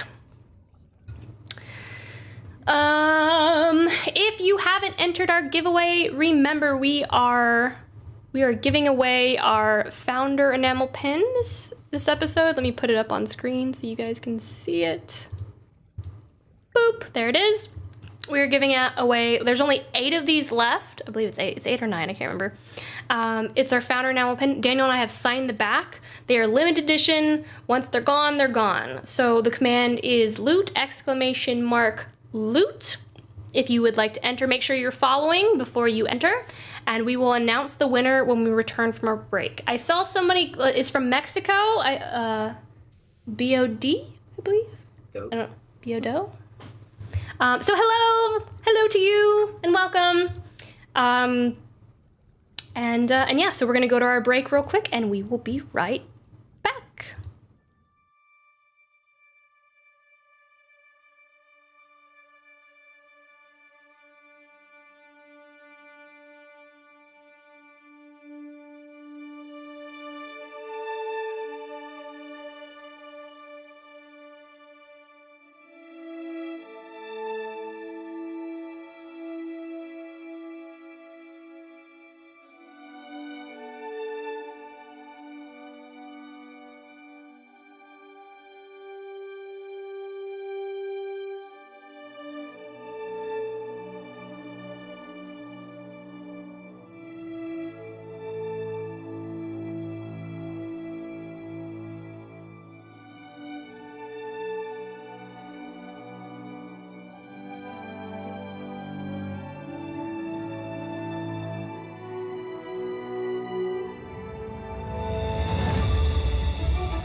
I sound out of breath.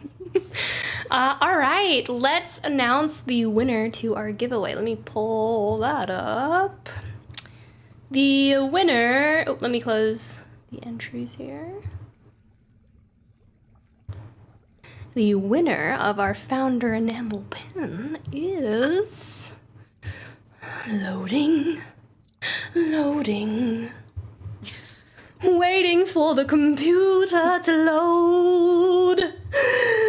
Slayer Giza, you are our winner. Where are you in chat, my friend?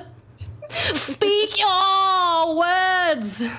Everyone give them a huzzah mug. Yeah, you're in chat. I see you. Hi. You That's are how the. you have to adapt every time now. Oh my god, I've set the bar so You have to high sing them now. the song. I've set the bar so high now. Slayer Geezer, you are our winner. You are the winner of our founder enamel pin. Congratulations. We will get says that they liked the song. You're very welcome. You know that it if I didn't get a degree in graphic design, I was totally going for chorus, right? You are our winner. At the end of the stream, we will send you a message and we will get your contact information and get this beautiful pin sent to you ASAP. Thank you so much for participating in our giveaway, everyone. So, say it for the people in the back. So, jumping back in, Lorelei, you just felt this curse leave your body and this realization wash over you. You see the shadow crawling back into the staff or the rod. And you just look up and you're like, I made Uri lick blood. And you come to this realization. What are you doing? Oh, you're muted. I'm running so fast. I'm running to the Undercity. You run down the stairs, you hear the gulls of the dock. You run back into the darkness of the Undercity. You see Urmir, he's sitting on a precarious not scaffolding, but you know, like when people sit, it looks kind of like a swing that kind of like comes down from the scaffolding, and he's against the wall, probably up about 5 feet. And he's just kind of like swinging slightly left and right. And Roaring Bear's just kind of watching him. Looks like maybe considering, you know, telling him not to be on the scaffolding. Or maybe he's not sure what to say. I'm not sure what's happening in his brain right now. When I'm a few hundred feet away, I go, Aramir! It's running. He shocks me. Like, that's the most noise he's heard in a while. He Down jumps here, up yeah. and turns and looks, yeah.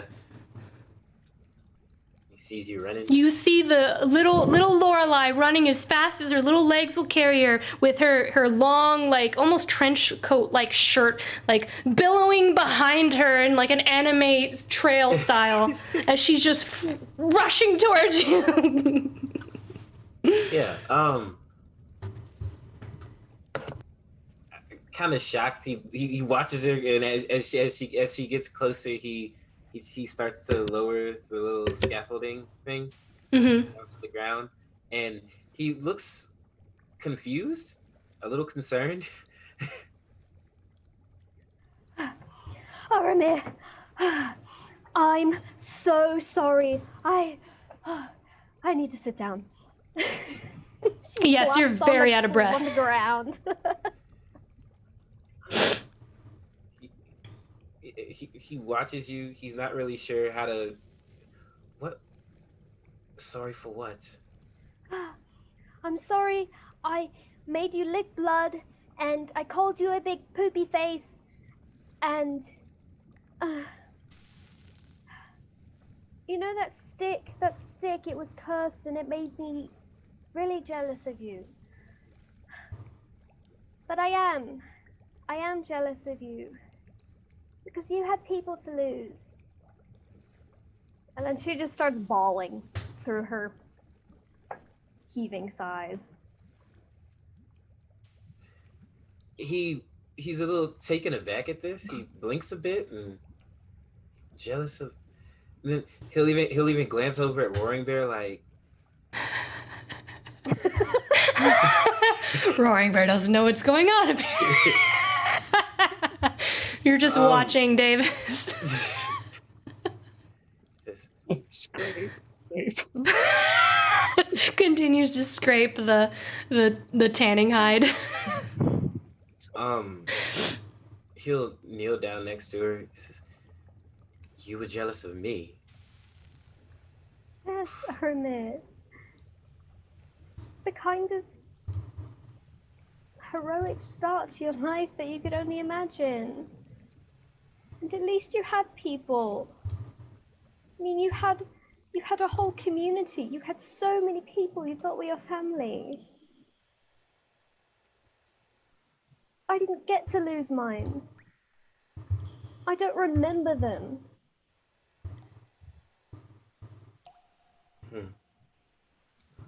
And you didn't make a bad decision killing the mother. It's the best thing you could have done. You were able to put your family to rest, to end their suffering.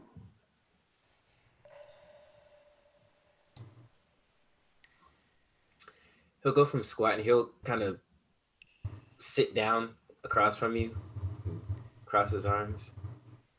I mean, Roaring Bear and we didn't get the chance to. We didn't have a choice.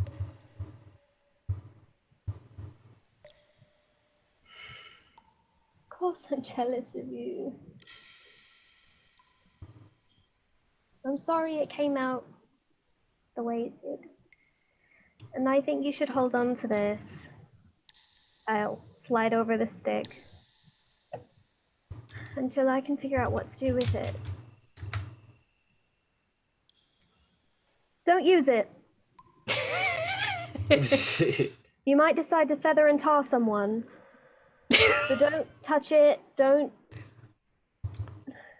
Were you going to feather and tar me? No. No. Never mind. Well, I mean, you were cursed. You don't have to apologize for being cursed. But thank you.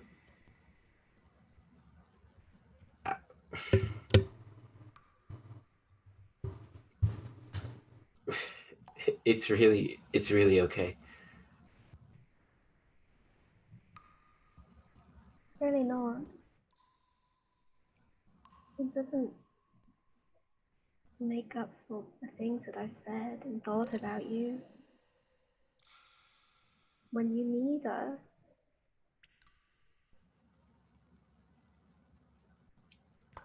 Well, you're here now. It's more than I can say for anyone else. I've been working on a lot of things above. I was wondering if we can combine them. I don't want Undercity to be lost. people up there should know what they've been hiding. You know, the Undercity deserves more than to be forgotten. And Lacambria needs to take responsibility for what they've done here and see that it never happens again.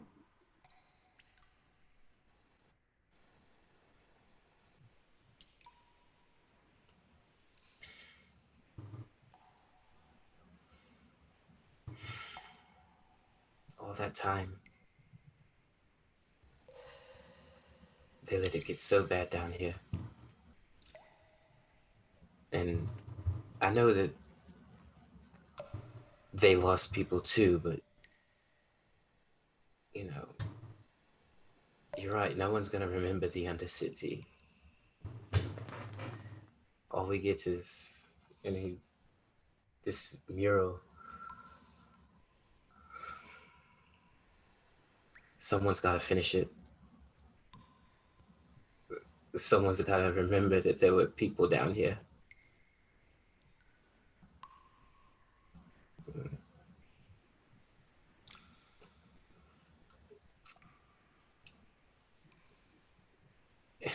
I could use some help, actually.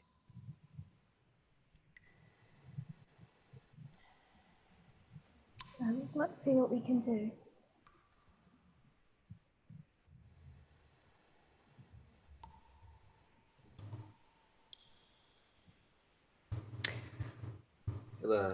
He'll stand up and offer Lorelei a hand up.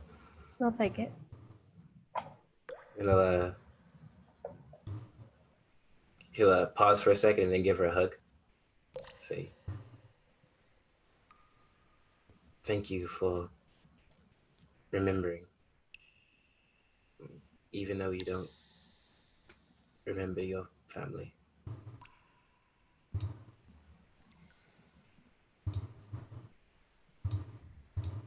Thanks for not hating me.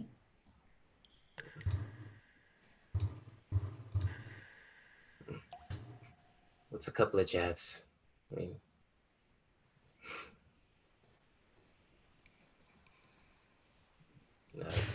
he'll look down at the staff. Is this safe for me to touch? You notice that it's now like wrapped up in parchment and twine and stuff. Only the wrappings.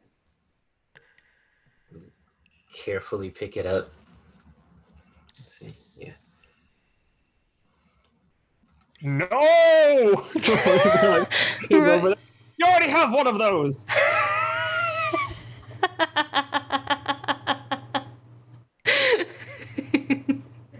Roaring bear screams, tearing the beautiful silence between you. And no! Someone has to. But perfectly timed for comedic relief. And the three of you just kind of stand there together and have this nice moment that kind of brings you back out of the darkness that has occurred the last couple of weeks, and you have a nice moment together and kind of bask in each other's friendship. He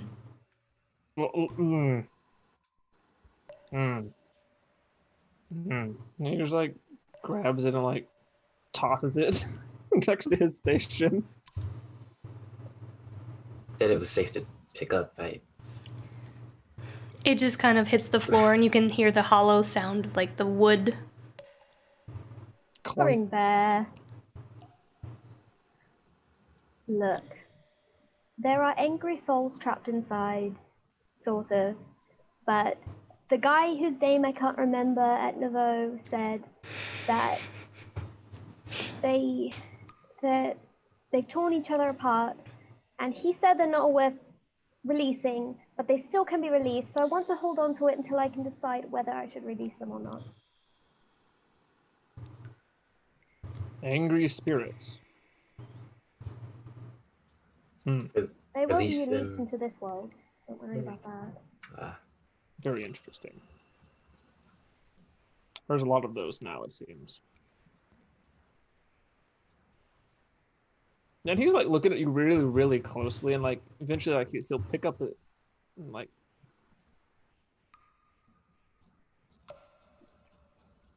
The staff? No, he's just looking at Lorelei. Oh, okay.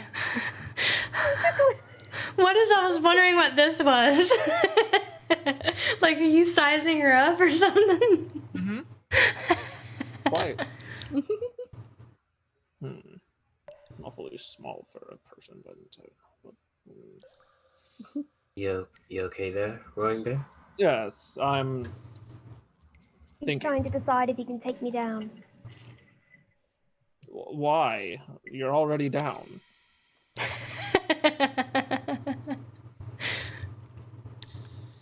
No, but later. Later.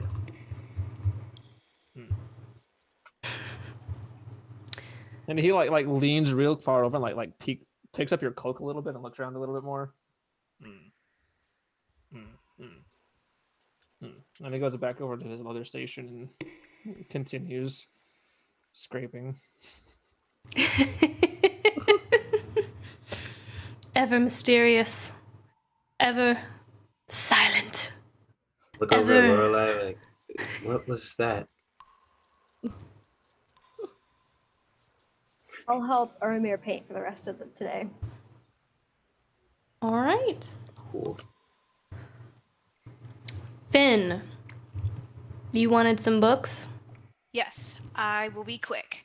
So Finn is very excited to be in this gigantic library full of so many books he didn't know could exist in one place at one time. And he's going to pull out a crumpled list from his pocket and start looking through the stacks and trying to find the whole list of books that he wants to take with him. He needs a book on the new Pantheon. He would like a book on plant and herb field guide. He would like an animal field guide as well. Medicines and remedies, poisons, artificery, dreams, nightmares, and divinations, and a couple fictional romance books. Some smut? Some... Finn. I don't know. I mean... Do you want some smut novels, Is the Finn? goodest boy. Do not do that. It's like the wholesome Amish novels. Oh, okay. The wholesome Amish novel, Amish novels. Am I saying that right? Yes, the kind Where that are... like where you're dancing and like you're at like you have to be like this far apart from each other. But it's so romantic. Yes, those. Yes, that is friggin' adorable. There's a warning for ankles. All of those. Oh my gosh, that's it. Like, yes, you find a book that's titled "Her Ankles." Could be interesting. I'll put it on the top. Handwritten. You find Oh my fantasy, gosh. Pride and Prejudice. Yes, you find the fantasy. Gosh, I can't think of a good zinger right now, but yes, you find the Pride and Prejudice fantasy version, D&D version. Tiefling Mr. Darcy. Yes, there you go. Send me a private message with all those so that I know that you have them. But yes, those are all simple titles that I feel like would be easy to find, and you find them. And he's gonna take them and go right out the front door. While you are perusing the bookshelves for your innocent little lovey-dovey novels, you're just kind of perusing and you're looking. What's your passive perception? Okay.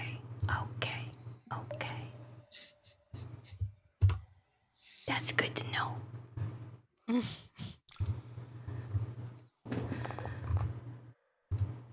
Let's see if they sneak up to you. Someone stabs you from behind a bookcase. Now all the books, now they have blood on them. Oh, it's not gonna let me make a I stealth like how check. that's what Finn's worried about. The books. Not the books, whatever you do, not the books. Oh, it's not letting me scroll. Take my kidney, but leave the Pride I'm and gonna take it Prejudice. over here for a I second. have 2, okay? It's fine. That's an advanced medicine check. don't need one of them. Finn's proficient. Oh yeah. Y'all so I'm low. knowledgeable of the fact that we have 2 kidneys. You don't suspect a thing. Oh no. Oh no. They rolled 32, so. Okay. You are perusing happily without a care in the world, and all of a sudden, you feel someone grab you from behind, pull a dagger to your neck, and just holds you in this, like, this hold. And you hear, "It was pain finding you, little one. At first easy, you speak my name to all in Crosbin looking for me. I think Iveria has shit sense of humor. Then, find and see you with the old man Diavola. Give box and I will not kill you." Okay. Hi, Desmadonna. Nice to meet you. Oh, wait, do you not want me to say your name? No, speak loudly. Sorry.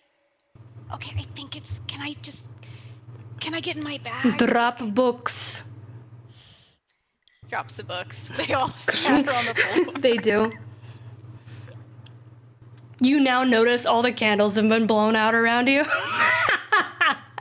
Am I there? Did I see this? He's in the back of the library in the part where nobody goes to because he's looking at Amish. I keep thinking it's Amish.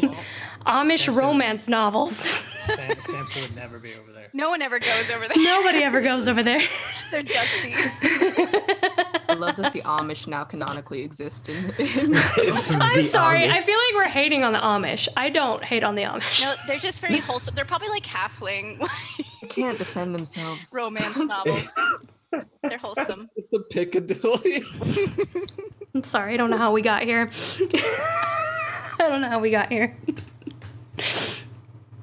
Give box and I will not kill you. Okay, can you get the blade? I mean, I gotta get my bag and... Do reach for box and I will keep blade. Okay, so he's gonna like awkwardly reach for... Just like shuffle.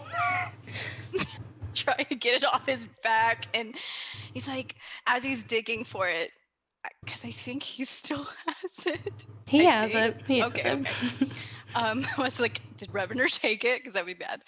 So he's digging through the bag, and he's like, I wasn't planning on keeping it. It's not like I know what's in it, and I'm sure. You speak too much.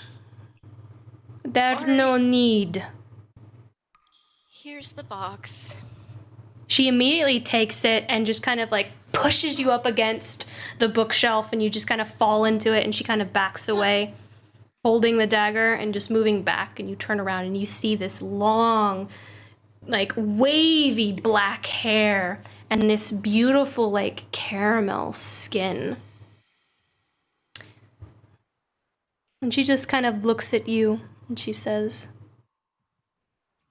"Tell Samson I watch him. Tell him I watch his little Volpa. Tell him he is thief and will give back what he Ukraiden." Okay, I guess I'll let him know. Hey, wait, no, he's not a thief. Samson is very trustworthy. You shouldn't say bad things about him. He's my friend. Ask him where he got the wagon. Then make decision. You should read that book there. Looks up to where he's motioning. It's behind. She's looking behind you. Okay, he'll turn around Yeah. to look. when you turn back, she's gone. Of course she is. Of course she is. I knew it.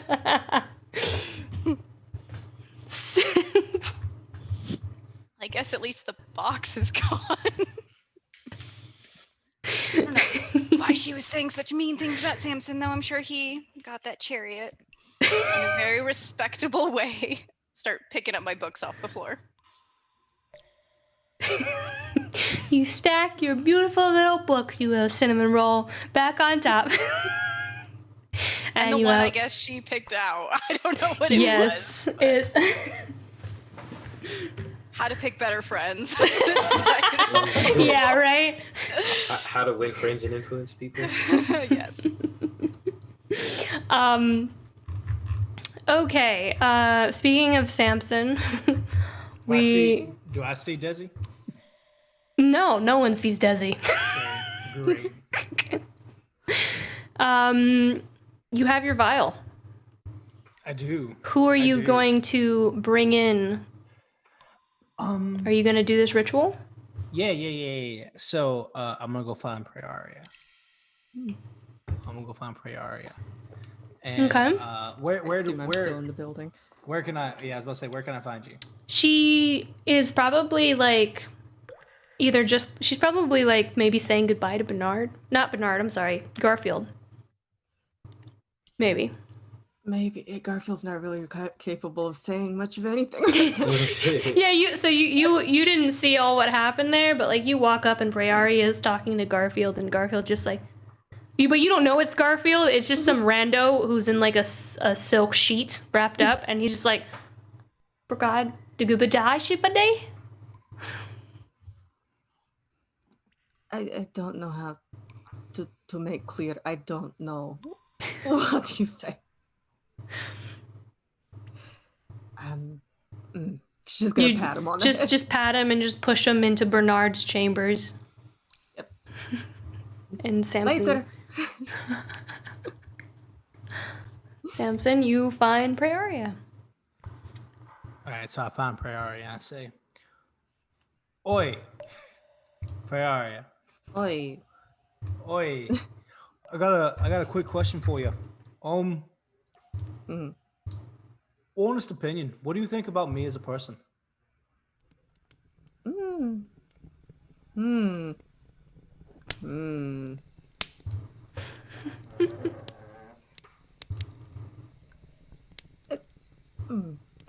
A great many things. Mostly good or mostly bad?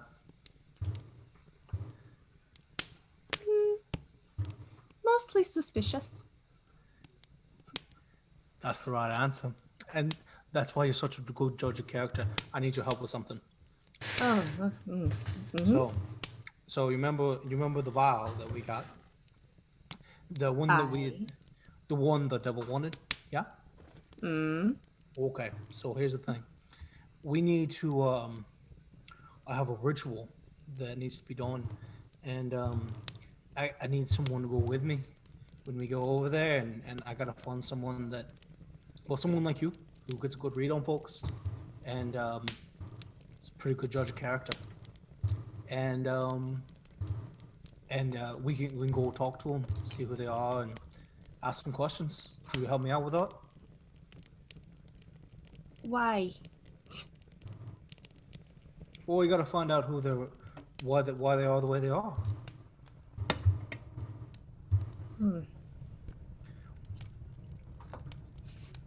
I feel it's bad idea. Well, we can't just let them be trapped in here forever. Don't you think? Or maybe we are. I don't know. There could be bad people that we need to make sure get trapped forever. You know.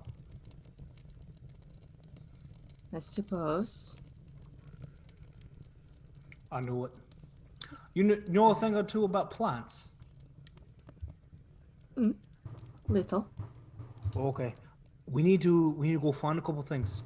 So there's some incense that gets done, but I imagine. Have you ever astral projected before?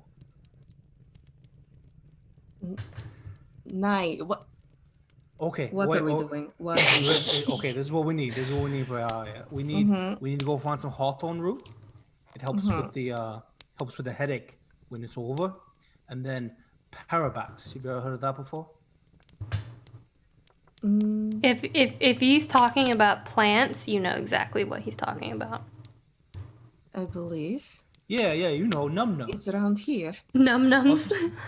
Numb nose. Oh, numb nose. Okay. Ah, I thought you said yeah. num nums. I'm like, all right. Well, let's go with it. Okay. all right, snacks, I guess. Cool. Yeah. I think I saw some out in Wildwood, and we might be able to go find some there. And then I gotta go find some apples. But if you could get some hawthorn root and the numb nose, then I think we'll be good. And then we can get this on. Just makes me think of like the donkey scene in Shrek where he's like, blue flower, red thorns, blue flower, red thorns. Yes. Know what? What else we doing? Okay. Well, I think it's a very important thing for Arya. Uh-huh. She's not entirely sure what to make of it, but she's gonna go with it. I think I saw both in the Wildwood. I'm gonna go over to Cereals and see if he's got any of those golden apples. And then Alright. if you don't mind, let's meet out in let's meet out in the woods. I think that'd be best. We can get this thing done. We need anyone else?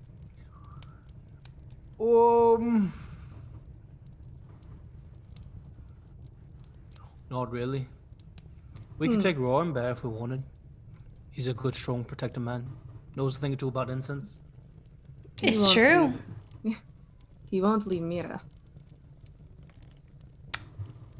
Did you ask him? I'm sorry, I just love that pet name. It makes me want to hug you all. I suppose we could just take Mira. All right. Okay. And then I go find some. Let's try and do it right before sundown. That'll be good. Then we can go meet back at the inn afterwards. Okay. All right. I go to the store and go find some apples. Some apple. The store. You find some apples. It's probably like a couple copper pieces for them. They're just plain apples. I just store value on that golden apples. No, I don't. Really, you gonna be that petty, man? I'll pay the copper too. Okay, like let's say a copper for 4 apples, like Sure. Golden ones. like Granny Smith. Okay. And then I'm gonna take my apples, and I'm gonna magic them up. I'm gonna glamour them, so they're magical in their face stuff. And I'm gonna glamour them up with a charm person spell. Okay. Okay. And then I'm gonna find some little boys, like some orphans, street urchins. Where are you going with this? Okay. You find 2? Yeah. Yes. I say, hey. Come here. Hello, sir. Oi, I need you to do a favor. Boy, you're really tall, and you've know, got it's crazy. broad shoulders. Doesn't Yes, he, I do. Liam? Yes, he does, Martin. I give them the apples. Well, I'll be. These are Those are the most delicious apples this side of the Andrins Bridge. Go ahead and give yourself a bite. I need you guys to do a favor for me. Liam. We're not supposed to take things from strangers, but something tells me that a tiefling like you wouldn't be underhand. Yup. You should trust that instinct, son. Make a persuasion check. Trust that instinct. They're friggin' children. Jeez, Daniel. That's a bunch. 12 plus Yeah. 6. 18. Does it hurt? Eating apples? They're just just gawking at you. No, you've got things poking out of your head. Does it hurt when they came out of your head? Yes, a great deal. I know. But not anymore. Just when it first happened. I heard that when you're really bad, you end up looking like that. That's exactly what happened to me. What did you do? I can't tell you. And I gave them each a silver piece. Oh my god, we could buy baked goods from Cyril's. Liam! Did they eat the apple yet? Yes, they ate the apple. Okay, they need to make wisdom saving throws. I mean, they're children. Okay. I could So- roll for it. Let me see. Where's my thing? I highly doubt they're not gonna succeed. Or they're not gonna fail. Oh, crap. It's not gonna let me roll. Roll over here. DC is 14.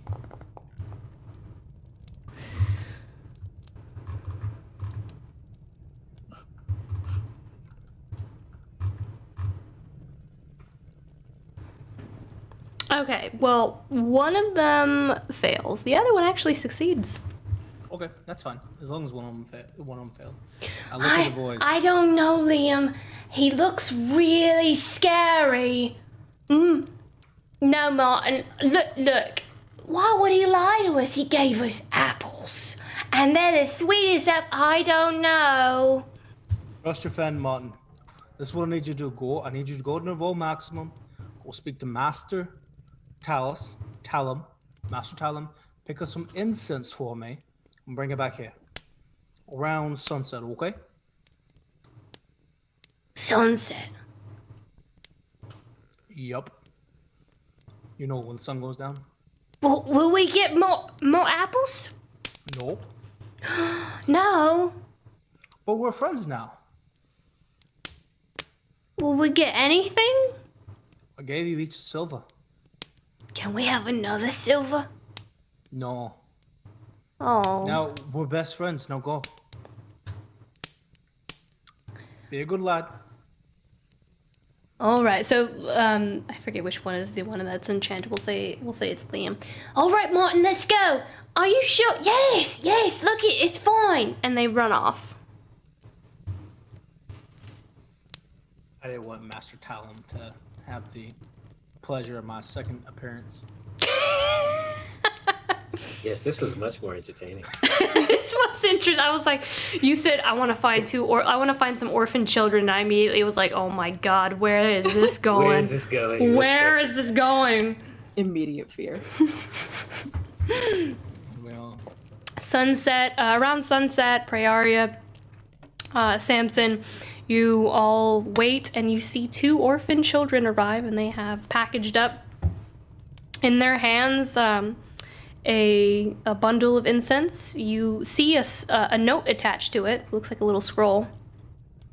And Liam looks up at you and he goes, that guy was, well, I'm not supposed to say, but it's like a donkey.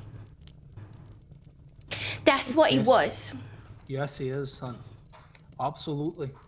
He was really not nice. He said he wouldn't help us find our mummy, and I told him that we were orphans, and he got the weirdest look on his face. That look you saw was shame. That's what he had on his face. Shame. Yeah, I know. It's Should've real sad. Real sad. Did you get the package? Yes, he put this on it.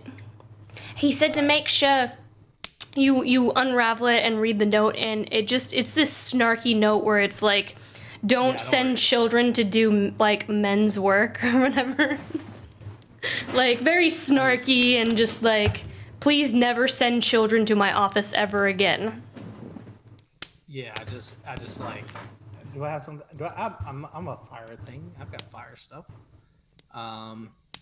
No, I don't. I'm super nice. Are you trying to So I just- incinerate it? Yeah, I was, but I don't have a single fire spell. I just crumple it up and throw it away. Okay. Not in a trash can, not on the ground, not a monster. All right. And then, Prayaria, did you find everything you were looking for? I did. She's gonna show him the plants in her hand. Prayaria knows plants. They're the best quality. She only ate some of them. There's a bite mark in one of the leaves. Did we pick up a third, or was it just us? She would have gone to see if they wanted to come, did they? Depending on like where you guys went and what you were doing, like Roaring Bear heads back to the Wildwood every night. Comes back in the morning. So Some miles on those boots. So Ermir and Roaring Bear, Prayaria comes to you. Do you go back with her? Is the question. You want to do what? Samson wants to talk to. If it's the same Dear day, I would person. still be painting with her. I think so. It would be the same day.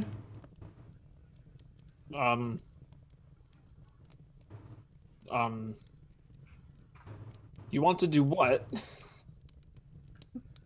You want to talk to the bottle. Samson does. I want to see what happened. I want to see what happens. All right.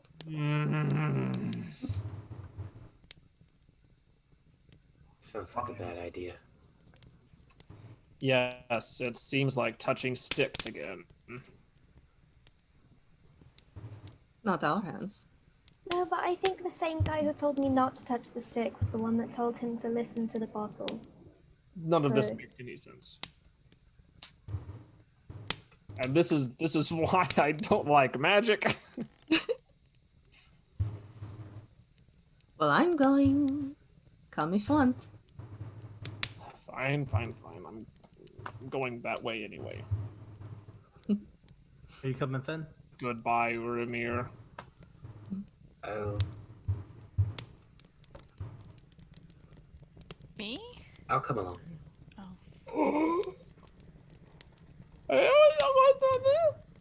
It's a family affair. So is everyone going then? Is that what's happening? I'm Yes. so mad. Sure. Just pick Finn up on the way. Finn's like, yeah, man, I'll come. Everyone. Going on a camping trip. The whole squad arrives with Prayaria. This time I'm riding on Brandon or Uramir's shoulders. If you let me. So when you arrive, when everyone arrives, Samson is like he is shirtless, and he has got like black ritual marks like drawn all over his body, like down his face and stuff. Hot. Okay. Do you want help with that? I've got like I've druid crafted like random fae plants and things like that, all in like a unique like archaic circle built for this special ritual right now. And like, hey Prayaria, I thought we said we were bringing one person. And not to be helped. You're just such a social butterfly. I didn't expect this, but okay, that's fine. Shake it off. This is a ritual. I'm guessing you're all in the Wildwoods. Yeah. Okay, that makes sense.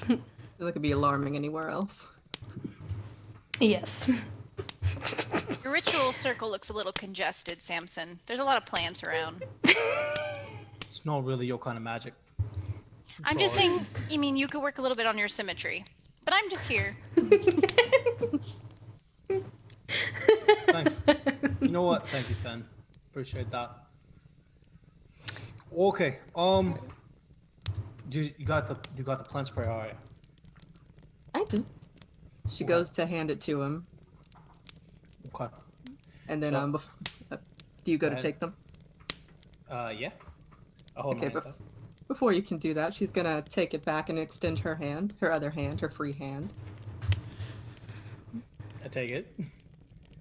You owe me one.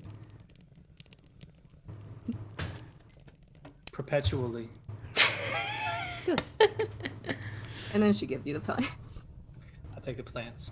So I take the hawthorn root, and I pull out some of my herbalist supplies and a mortar and pestle, and I take the hawthorn root and I kind of shave off a little bit of the root and juices in there, and then I take the parapax, which is like a flower, and just crunch it up, and then I muddle them together, you know, get them into a real nice little paste, and then I take that and I pour it into small little shot glasses that I've got, and I fill it with wine on top of that, and then I stir it all up in a little bit together, and I'll hand one to Prayaria. So, hawthorn root, it's gonna help your head, because after we get back, it's gonna hurt like the dickens, but not so much with this. And then, you know, you've done numb nose before, yeah? Full time. Couple times. Nothing crazy. Just makes it so you don't feel so itchy when you get back. It'd be good. Old wise man's trick. Can't be worse than mayonnaise. It was. And I do it as a shot. Throw it back. I don't imagine it tastes good. I imagine it does not. very bitter and almost like scratchy and itchy down the back of your throat. It's like gravelly beets. Yeah, dirt. Tastes kind of like dirt. So, All right. Is this a thing among you people, just making random things to drink? I look over and with my eyes like glowing green. Oh my god.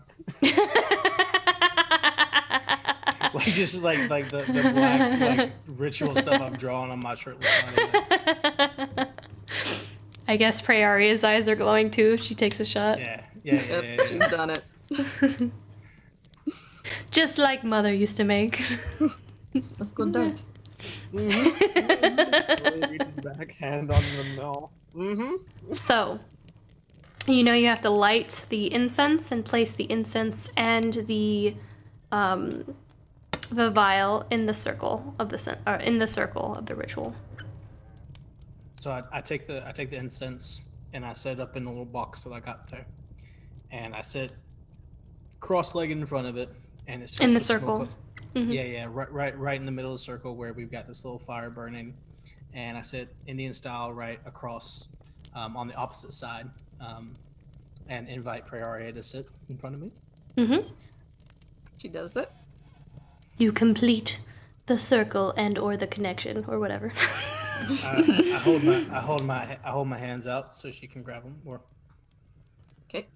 Okay. As the go ahead. then I say,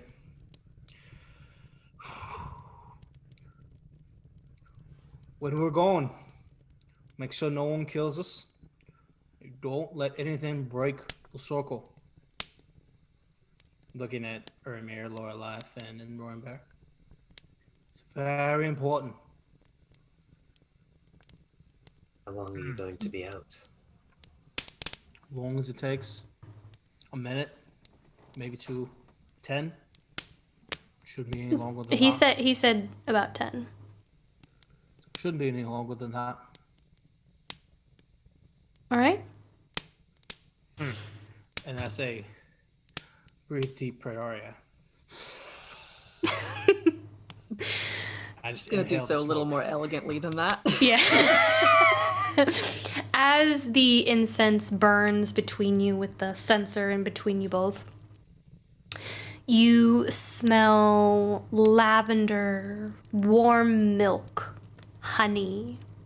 The smoke is this beautiful lilac color as it just kind of wraps itself around you both. Your eyelids begin to feel very heavy, heavier,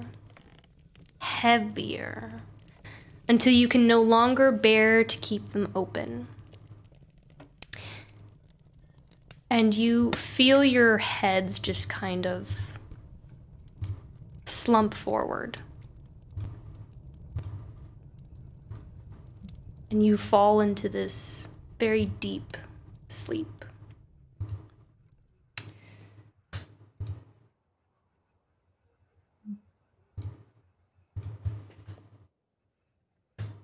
You feel yourself fall backwards, even though your bodies remain forward.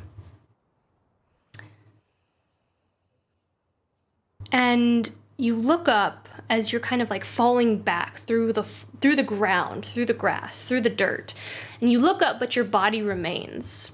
And this almost ethereal form of yourself is enveloped in a swirl of mist. You smell salt. Fresh, dewed grass. Pine. Fresh tilled dirt. It's warm and windy.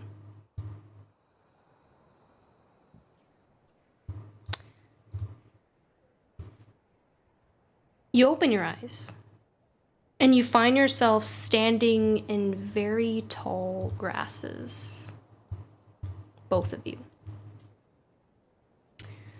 Thin and waving in the wind. You look out and you see a thick forest in the far distance.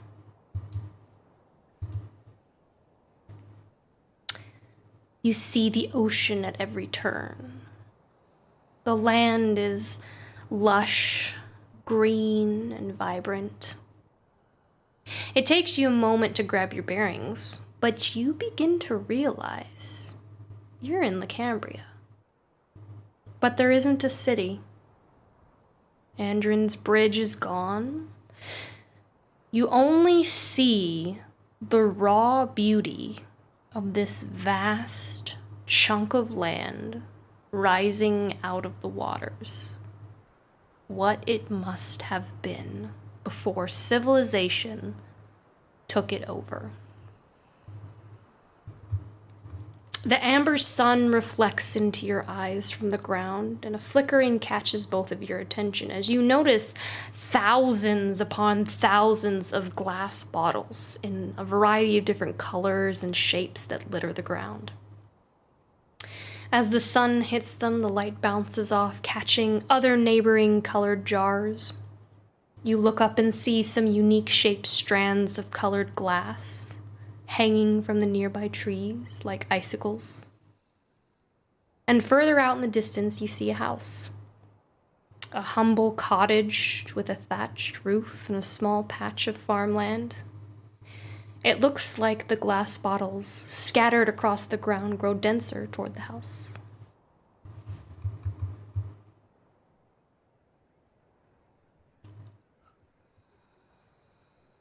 I look up. What does it look like above us? Clear sky with specklings of some cirrus clouds.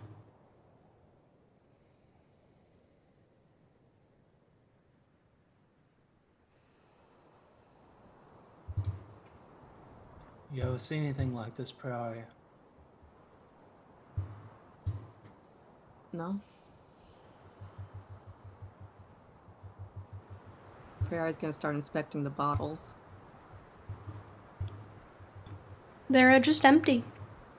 There's nothing inside them. They're each different shapes, different colors, different textures of the form of the bottle itself. Some twist up and kind of in a helix kind of shape. Some are very thin.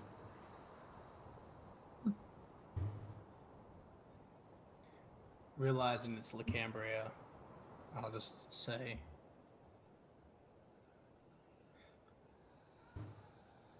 don't you think it's better this way?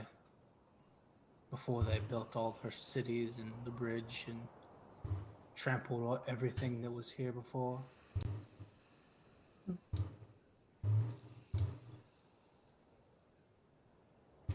I certainly like it more. Where I'm from, and I start walking towards the little cottage. Where I'm from, the plants will actually take the time to make a place for you if you're kind to them. I don't know if that happens here or not, or people aren't patient enough.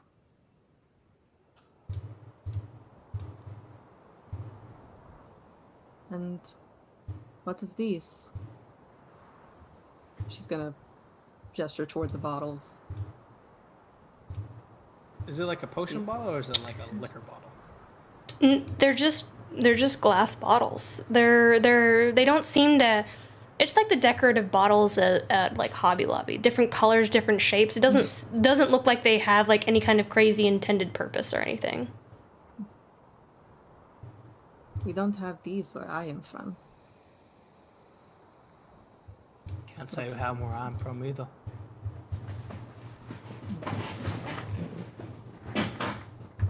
Maybe we should ask them.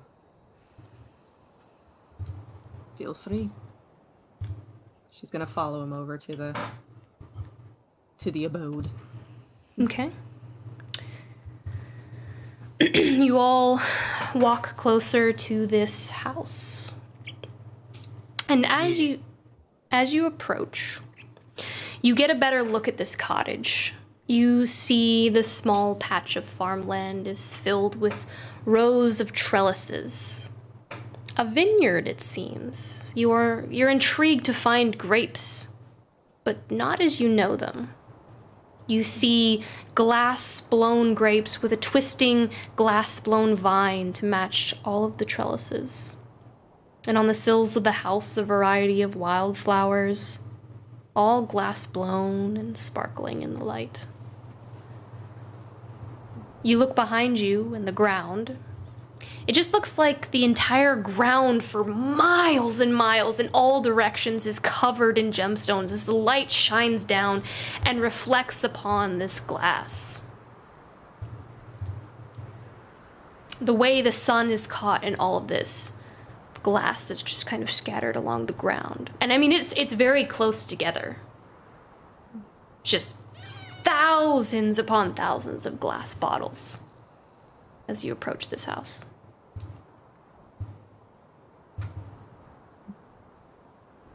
Looking at the bottles and seeing all this, I knock on the door. Toot, toot, toot, and loudly proclaim, "Oi!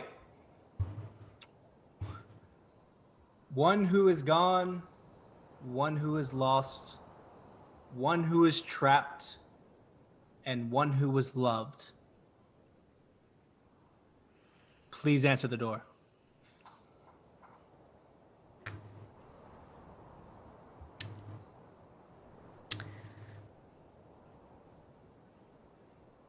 The door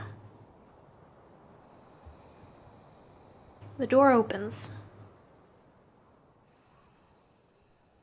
But there's no one in, like, no one's opening the door. The door just opens.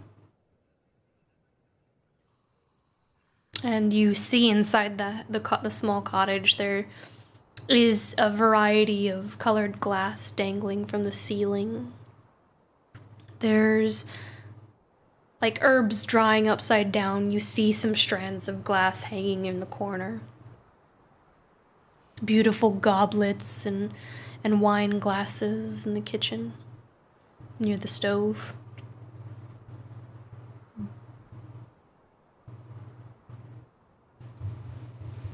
After you, Arya. Farrah's just gonna kind of creep in, just looking around. You walk in? Yeah. Okay. You walk in and it's beautiful on the inside. You find more glass-blown fruit, as well as there are some books with like, almost like they're frozen in time. These books with pages open on the table. And you see, very careful not to break anything. You see another doorway leading into the back of the cottage. She looks out the. Is there a window in it? Could you look out the door and see if there's anyone back there? You do see movement. So, yes, there is someone back there. You do see movement. Okay, she's gonna gesture for Samson. Outside. Outside? You think he's out the door? Something door. is. Let's go look out there. Okay. Do you walk outside or do you just kind of look out the window? Did it look like a person? Hmm? Well, might as well. Maybe they're busy. Doing what? Well, if I had a wager, I'd say making glass. Wait, I go outside. That's enough. You go outside, okay. You walk out the back door and you are led to this kind of little space behind the cottage with an overhead latticed arbor. And you see a forge against the cottage wall. And you see hundreds upon hundreds of colored glass dangling overhead from this tall arbor and kind of casting light on the floor. And they clink next to one another in the wind. And there, with a blowpipe turning within the forge, tipped with molten glass, glowing on a vibrant orange yellow, you see a man. Tall, with short curly black hair, skin between an almond and olive-ish type tone. One eye gold and the other eye half split down the center gold and moss green. Both of them glow. Make an intelligence check. I mean, is he hot or like what's up? I'm not done, just roll the intelligence check. I know he sounds Right? I rolled fairly. That's a 8 for me. Okay, Prayaria. 10 for me. Okay, I'll give Prayaria. I Prayaria. was like, all we're checking for is if he's hot. He has like a he looks like he might like has the appearance in some places that you can see. He looks like he has the physical traits of an Aasimar. He is attractive. He has no shirt on. Same. Awesome. And Samson takes his shirt off. This is like I'm ready. I was already I was already shirtless. I've been shirtless the whole time. And you can feel the heat from the furnace next to him. He wears boots that come to his calves with dark, thick canvas pants, and his belt loops around his waist twice. It's very windy, and he hasn't noticed your presence yet. As he works with the clinking of glass and such. I was gonna gesture Samson forward. Yeah, I mean, we only have like 10 minutes. So I say, Wayward son, your glass making is fantastic. And I am, it is a pleasure to behold. I am Samson Martis. Make a dex save. Ooh, okay. Oh, wow. All right. Okay, cool. It's on site, I guess. Apparently we're not that good at friends. Natural 20. Natural 20, really? Yeah. Damn. It's in the shot. Shit, okay. Also, Startled, he rips his blowpipe out of the furnace, swings it around and attempts to knock you to the ground like a sweep, and you jump over and he just kind of holds it like this, like panicked.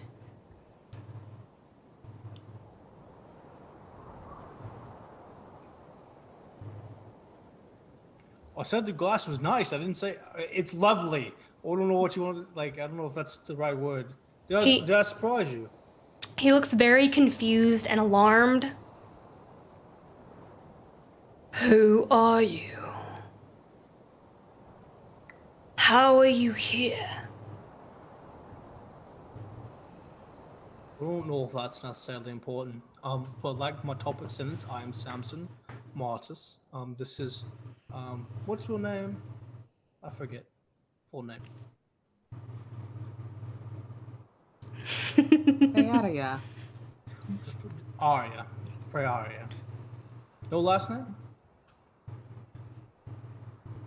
No. Okay.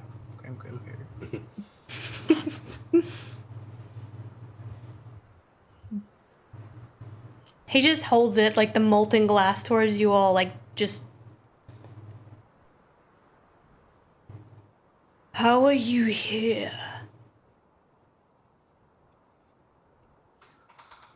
Magic. He just kind of like looks at you, irritated. I'm no fool. I know what magic is.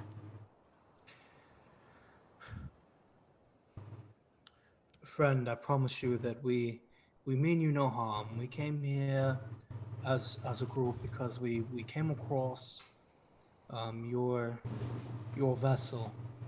Do you know where you are? Let me ask you that. Of course, I'm on Ember's Isle. And how long you been here? He kind of like he continues to hold up the blowpipe with the glass. And he just kind of lets it sink just slightly as he like thinks on it. I don't know how long I've been here. The answer's far too long, mate. Far too long. What's your name? He thinks on it. Like that hasn't been asked in a really, really long time. Oh, almost as if he almost forgot. Cassius.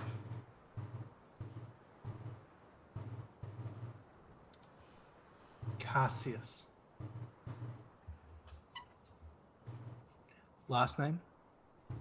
No last name? I don't have a last name.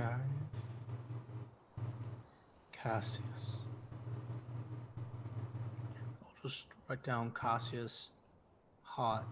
The two-colored eye. Swoon-worthy. That's a good start, man. Someone must have.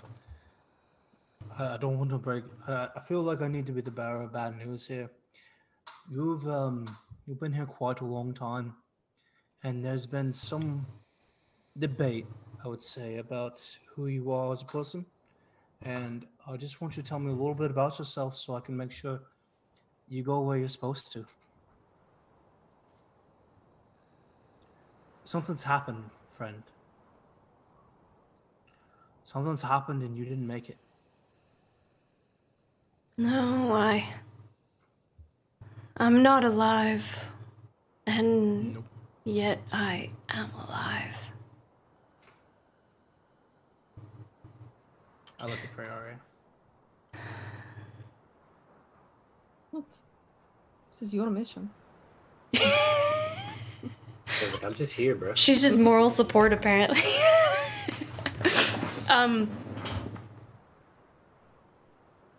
What was the question again? Sorry. Tell me a little bit about yourself. Okay. Tell me a little bit about yourself, who you are, where you from, 2 things about you. I'm from here. Ember's Isle. Yes. He smiles at when you say Ember.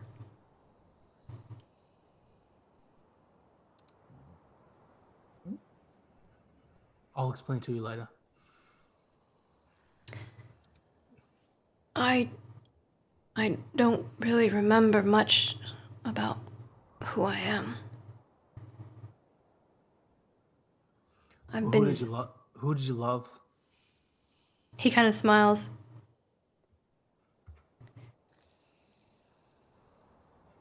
Risen.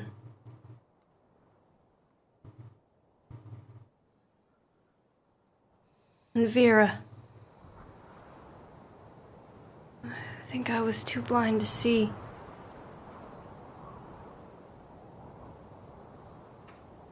Risen Emberfly.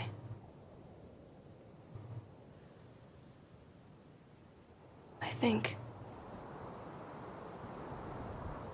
I made a promise. I can't remember. Sometimes I see the dark and it's cold, and all around me I see others and they're just frozen in stone.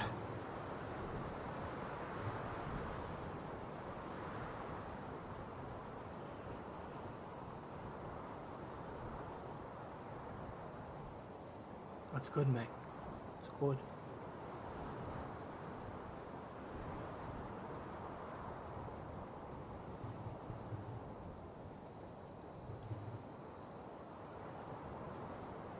I don't remember much else.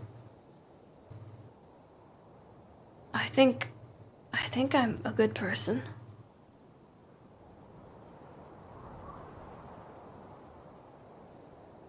I remember hearing Vera's voice.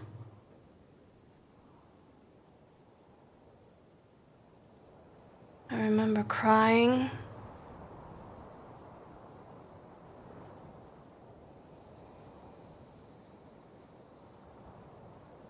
I don't know.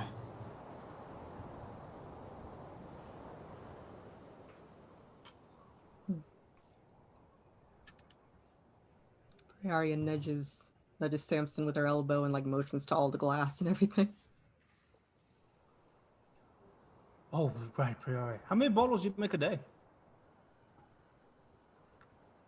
Hundreds. You make hundreds a day? Hundreds a day? I have lots of time. And I am very practiced. You like making glass? I do. See, it's his hobby, Prayaria. Weird hobby. Everyone's got one. I suppose yours seems to be losing short. So you notice.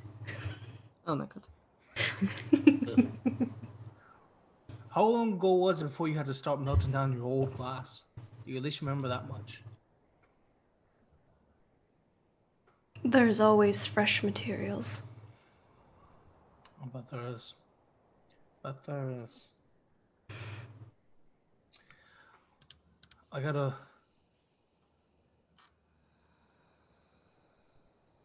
You any good with a sword? You know how to fight? I do. Well? You know how to fight well? He kind of smiles and he's like he's sure, but he doesn't know why.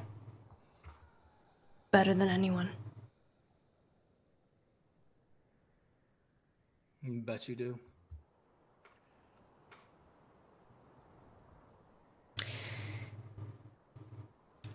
Are either of you proficient in history? I am. Make Nope. a history check for me.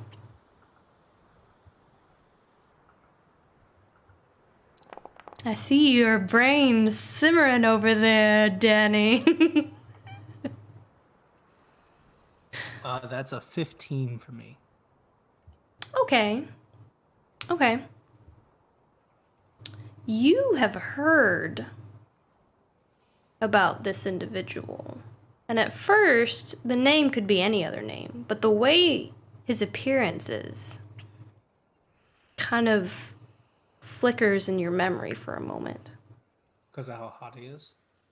I mean, that is also a given, but more so like he has a very distinct appearance and how he has been depicted in history.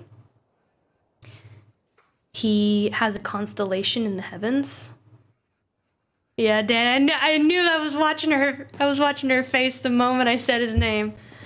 He has a constellation in the heavens, and he is Vera's greatest champion.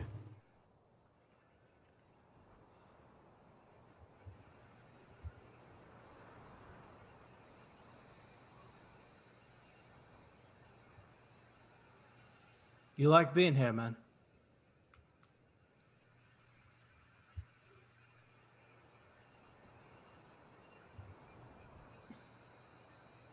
It's not terrible. I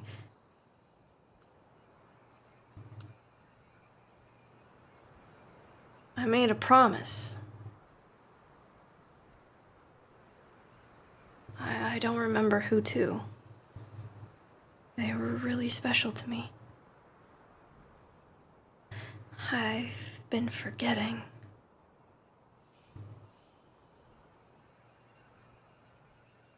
I want to fulfill it, but I don't know how.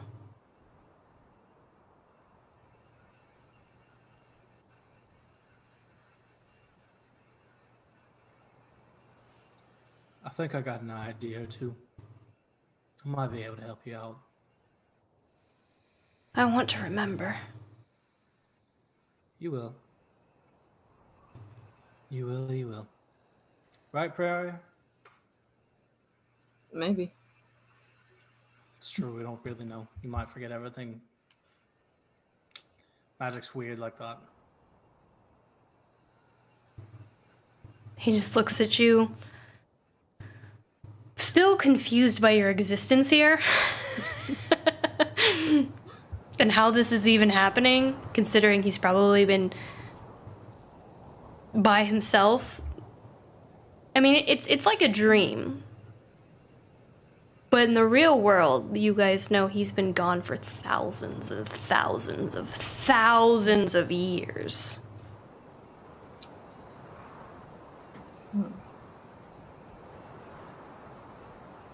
Our friend's a right warrior here, Prayaria. Do you have any questions for him?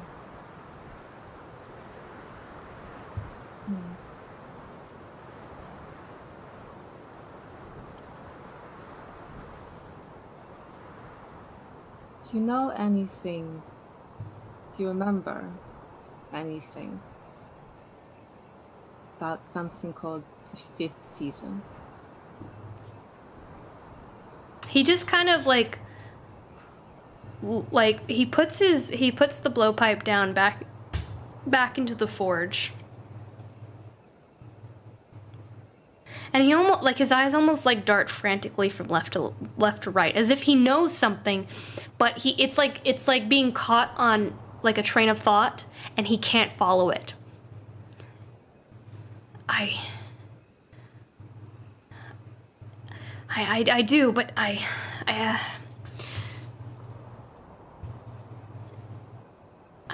do, but I don't. It's hard to explain. I know what I feel. I feel when you say that. I feel panic and urgency. That is enough. Same, honestly. Same.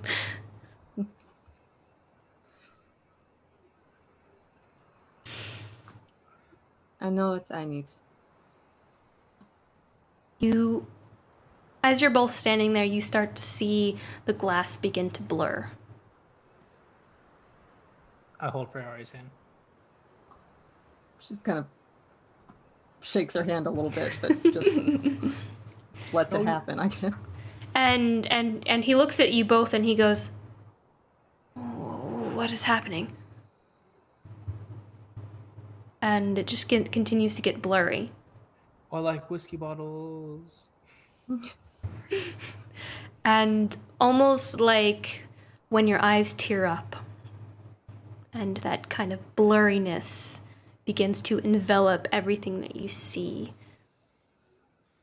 And your ears just kind of fill as well as he tries to speak out to you. And you awaken and sit up and you see your friends.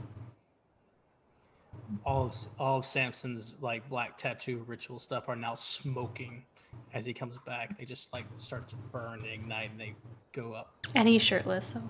Obviously. Whole time. Prayaria's gonna just like jump back away from that. Just gonna pat him, like, put him out. Somebody put him out. Samson, are you okay? I think I'm better than okay. That was amazing. Did you know who that was, Prayaria? No. I tell him everything. So everything that happened. Everybody's here. I tell them everything and tell them all who that is. Samson tells you all that the soul in that vial is Cassius. Vira's champion, written in the stars, one of the greatest warriors, if not the greatest warriors to exist. Like the Cassius, like, and I point up to the stars. Like black guy, raw black. Well, I mean, it's still daytime, but yeah. we went out at sunset. Oh yeah, that's right. Okay, I guess. Well, it would have been 10 minutes for you guys, so maybe the stars were starting to come out. He'll be right there. He'll be right there. Like the Cassius, like the real one. Like article the Cassius. Whoa, what'd he look like? Hot. Okay. That's pretty descriptive. Oh, All right. Wow. What are we going to do? He even had the eyes and everything. It was crazy. Right, Prayaria? Right. She looks very troubled by all of this. What was his soul doing with one of the seven of severance? And moreover, why does a demon want it? Probably to make sure he doesn't come back. Prayaria asked, what did he say when we talked about the seven of severance? What did he say? I asked about the season. He was afraid. Very afraid. End of the world tends to do that. If he's...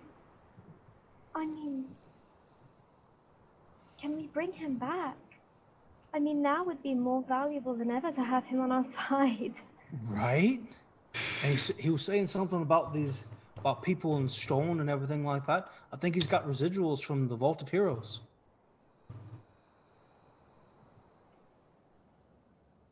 But what do we need to do? Well, we gotta take it there. Obviously. If he's there, I don't know if he is or not. Do I know if he's said to be at the Vault of Heroes? So when he said, because Daniel, I guess made that connection, like the stone statues. It's the Vault of Slumbering. Make an intelligence check for Samson. Because while Daniel might know, Samson might not know.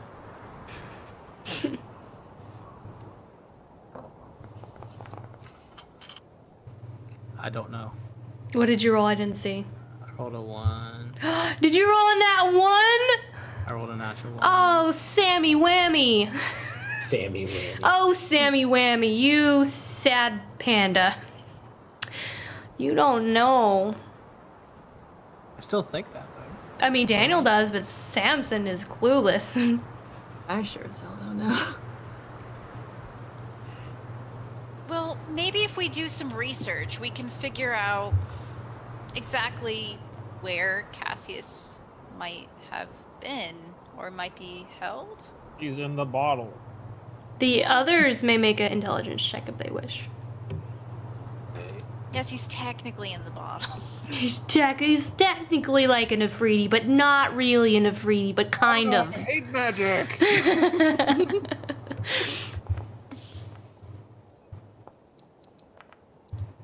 All right, we have an 8 from Lorelei, a 19 from Finn, and a 12 from Eramir. I would say, yeah, Finn and Eramir, Eramir, you've heard of the Vault of Slumbering. Finn, you definitely feel like it's the Vault of Slumbering. That's where we'll find his... You think that's a really good hunch. Okay. Well, I think it's the Vault of Slumbering. Just hearing what Samson's saying. I don't know. Slumber means he can wake up. And he knows something. Something we need. But his soul is in the bottle. What is... I don't understand anything. It's okay, Rowan Bear. You don't have to understand it. Did they rip his soul apart or something? Yeah, with a history check, do we know how he died? Who's proficient? Wait, Lorelei, Samson, and who else is proficient in history? Just Lorelei and Samson?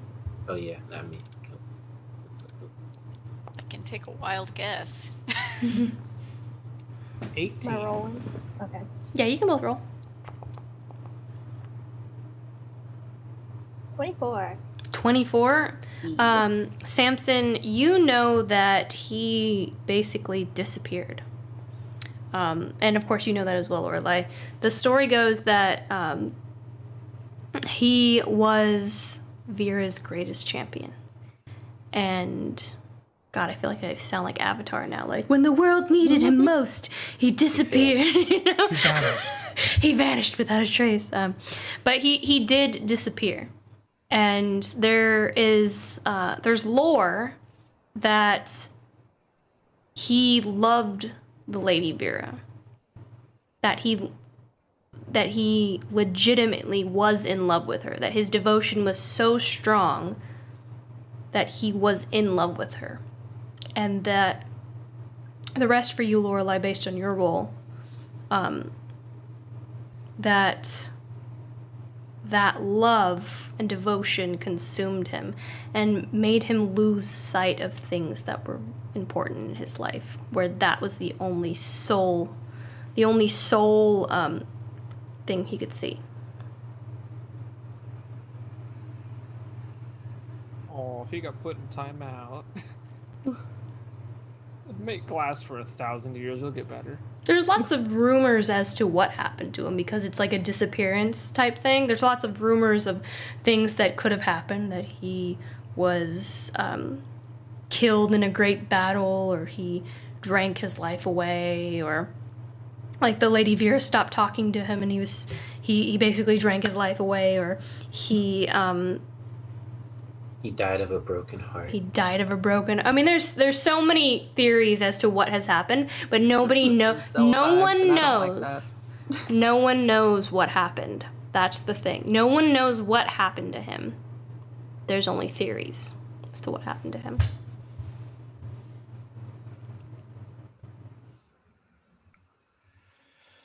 Crazy, right? So crazy. That's right. Did you get his autograph? I couldn't. There was no real paper. I couldn't really bring it back with me. Ah. I wanted to though. You couldn't have had him like smudge it with your smoke on your chest. Then what am I gonna do with it? Tattoo it right there? It's like, why not? This is Castius, this thumbprint. Touch me right here. You only had one chance, Samson. Right below my left nipple. I don't think I'm only gonna have one chance with this. I mean, with the right kind of dollars, we could bring anyone back. And I don't know if there's anyone who'd be more valuable to us right now than him. Probably knows more about this than anyone alive. I'm sure that's what they thought too. I'm sure that's what they thought. Unless they didn't want anyone to try and resurrect him. They expected the mother to die, didn't they? They knew we'd be there eventually.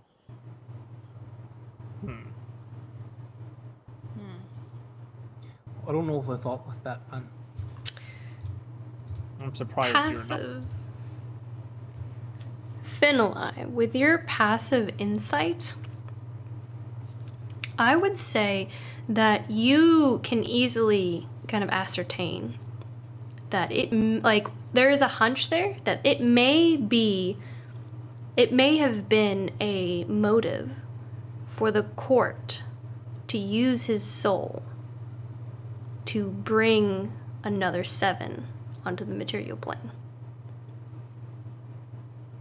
I just got that, huh? Okay.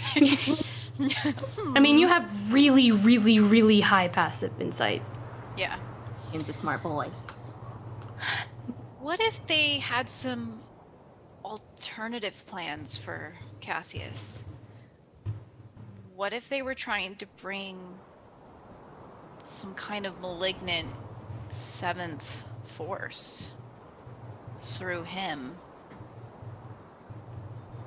It's awful reaching for this catalyst.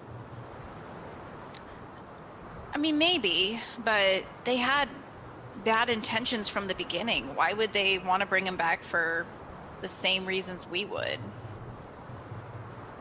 They want the 5th season to happen. I think it was more like it sounds like it was a trade, a peace, something that we could give in exchange for. He loved Vera, right? Vera, yes. Vera, did she love him? If he has a constellation, it's hard to tell. Well, just She put him in the stars, man. How could you not? sure. She also hasn't gone and gotten him from this little vial, so I mean, On mysterious ways. just saying. I mean, what if she was the one who put him there in the vial? It's got to be made by someone you love, right? Yes. That's how these things work. Bunch of tears. Tears. I've heard tears before. Ugh. Well, Roy and Bear, you want a drink? No! Well, didn't that one guy, what was his name? The one in the door. Wasn't he looking for a weeping vial? Yes, the demon. And we are not taking it to him. Well, I wonder why he wanted it. Because he's a devil. And souls are very high in monetary value for them. Especially this one. Especially this one. But then he knew about it, so I That's just the wonder. last place we want to go. Believe me. I don't think Finn was suggesting we take it to him. I think Finn was saying that maybe we should be watching our backs. Now that we have it. Of course. Why would anyone want to take it to the devil, Lorelei? What's your problem? Jesus. Go on. You're the one. Look, all I'm saying is that you just wanted to break it, let him out, and here we are. No, I didn't want to just break it. Well, you broke the other heart, grabbed it, and immediately broke it. The As soon what? as the heart. As soon as you grabbed it, you just said, "I'll just stab this. It's fine." The No mother's heart? Yes. You know why? Why? Tell me. Because there's always a chance it could send you to the abyss. Oh, always crazy, right? So we just break everything that might be dangerous. What do you want it for? Maybe I didn't want it. Maybe I did. I don't know. Seems like you did. It kind of sounds like you did. That sounds like I did, doesn't it? Would have been nice to have that option, don't you think? What Who knows? option? Where are you trying to go that you can't return? Good question. You know what? I don't know if we really want to talk about this right now, especially not You're with the all- one that brought us up. You're not getting out of this. You just break everything. You don't care. You don't think. You just break it. You just do what's impulsive to you. A few weeks ago, you said that was a good thing. Because I do You- something you don't like, you change your mind. A few weeks ago, I thought you were a good person. How dare you? How dare I? How dare you talk to Ermir the way you do? I look That's for none the of your staff. business. No! I don't Mine. have the staff. I do. Look, all I'm saying is, you know what the heart is, right? All you want to do is free the souls from the wand, from everything, and this has a soul in it. Who knows? You might just break it, and gold is everywhere. Who knows what happens to it after that? Where does it go? We have no idea. I didn't say I just wanted to break it. What were you gonna do with it? Do exactly what you did. I didn't trust you to do that. Why not? Because you put conditions on everything. Everything. Conditions. You just don't trust me. You have to make a deal. You have to get something in return. It's simple enough. You just don't trust me. That's it. It's fine. You're awfully quick to jump to conclusions. Am I? I don't know if that's true. I don't know if that's true because I don't think you know me very well. I don't think you understand me at all. I would if you would tell me. Tell you what? Why you need this heart so badly? Why I it's got didn't. you all... Someone could have. You know what? That kind of magic sends people home, wherever they were. And That kind of magic is dangerous and has consequences. does it? Yeah. And you don't have anything worth risking. There's no risk to be taken now. There are other ways. No, there's not. There's not anymore now. No, there's not another way. Yeah, no, there's not. Not right now. Not at all.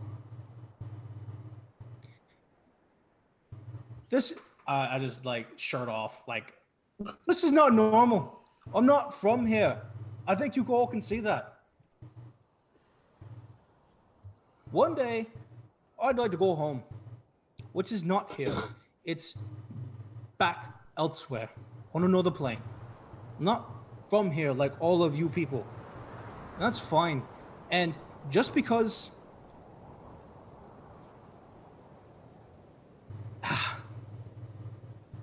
Go on.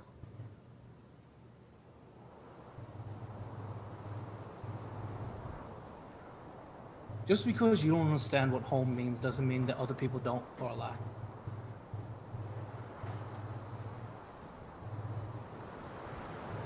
And I'm the one that's unkind. If you needed that heart so badly, why didn't you stop me? I took my time. There was plenty of time for you to make me stop. Sure there was. I wasn't off doing something else.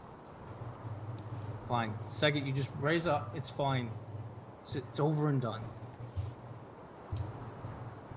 This isn't my fault. How was I supposed to know you're... Well, you were the one holding it. That's kind of what happens when you have power and you use it wrong.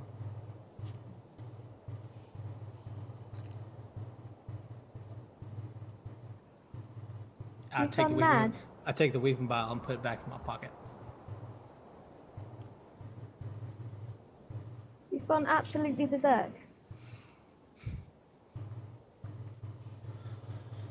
And at least I have the balls to stand up to you, like none of you did to me.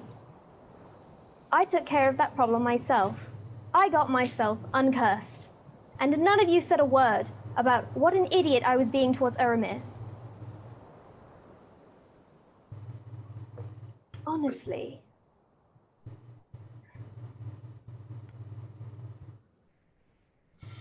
I thought that you were just frustrated like everybody else.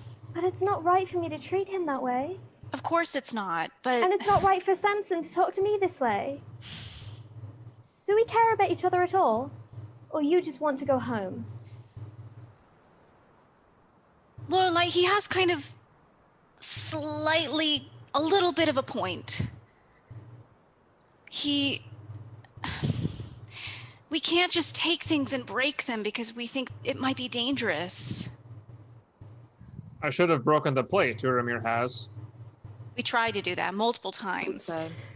Can't be broken. before he touched it, when I first saw it. My plate has nothing to do with this. Sure, but we can't just act on impulse when we think something might be dangerous. It wasn't an impulse. And why not? We move on impulse and it saves lives sometimes because all this talking is slow. And we move on impulse, and sometimes we lose allies, like what happened before. Balance. All balance. It cannot be one, it cannot be the other. Balance takes thought, not just doing things because we feel like a good idea at the time. I would do it again and again. I bet you would. I am not sending anyone to the hell that I've been through! Do you understand? I've seen it! I don't care if it could send you home, but it could send you.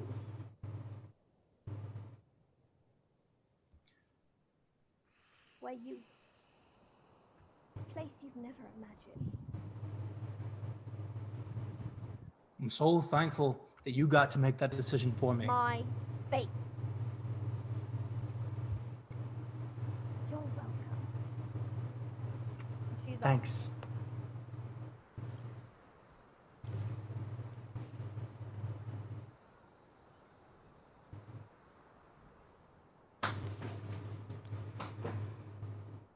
And that is where we will end tonight's session. Very well done. Very well done, everyone. That was beautiful. Man, I was just sitting back here like, I don't know if anybody saw, I was just like, I know. Oh my God, this is so good. Keep going. I'm just like, I'm like the popcorn Michael Jackson meme where I'm like, Yep. this is just amazing. While Daniel finds us someone to raid, let me thank all of our new followers. Let me scroll through here.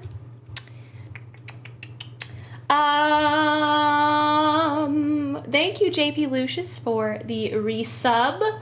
Thank you, Jason Jacobs, for the follow. Thank you, Ashley Nicole Lassiter, for the follow on Facebook. Dilly Onion, thank you for the resub. Thank you, Knights of the Bantam, for the follow. Thank you, Biodoo,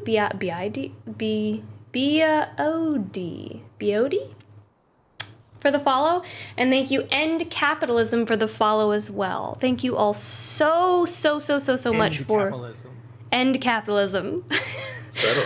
That's one of my favorite things to do is reading people's screen names because they're always so unique and different.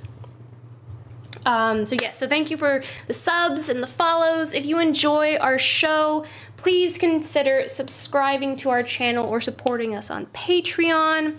Any kind of support helps, or like donations to help continue make awesome shows like this.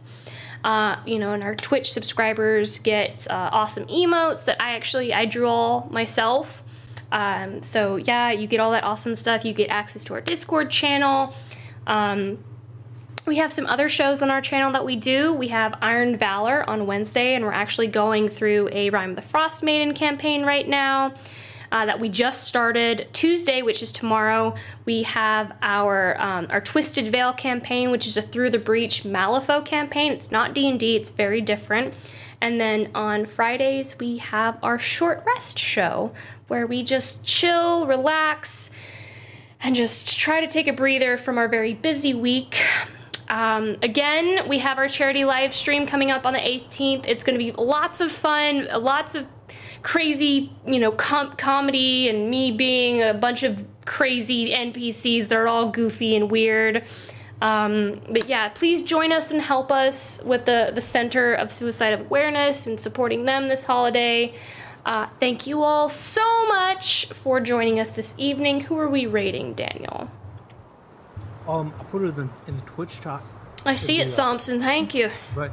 Fateful Encounters. Fateful Encounters. All right, we're going to be rating them this evening. When you go over there, please do, send them some love and send some huzzah mugs and let them know that Ink and Lyre sent you. We hope you enjoyed this episode this evening. The raid has been initiated, and we will all see you next Monday. Thank you all again. And we are raiding. All the hearts. And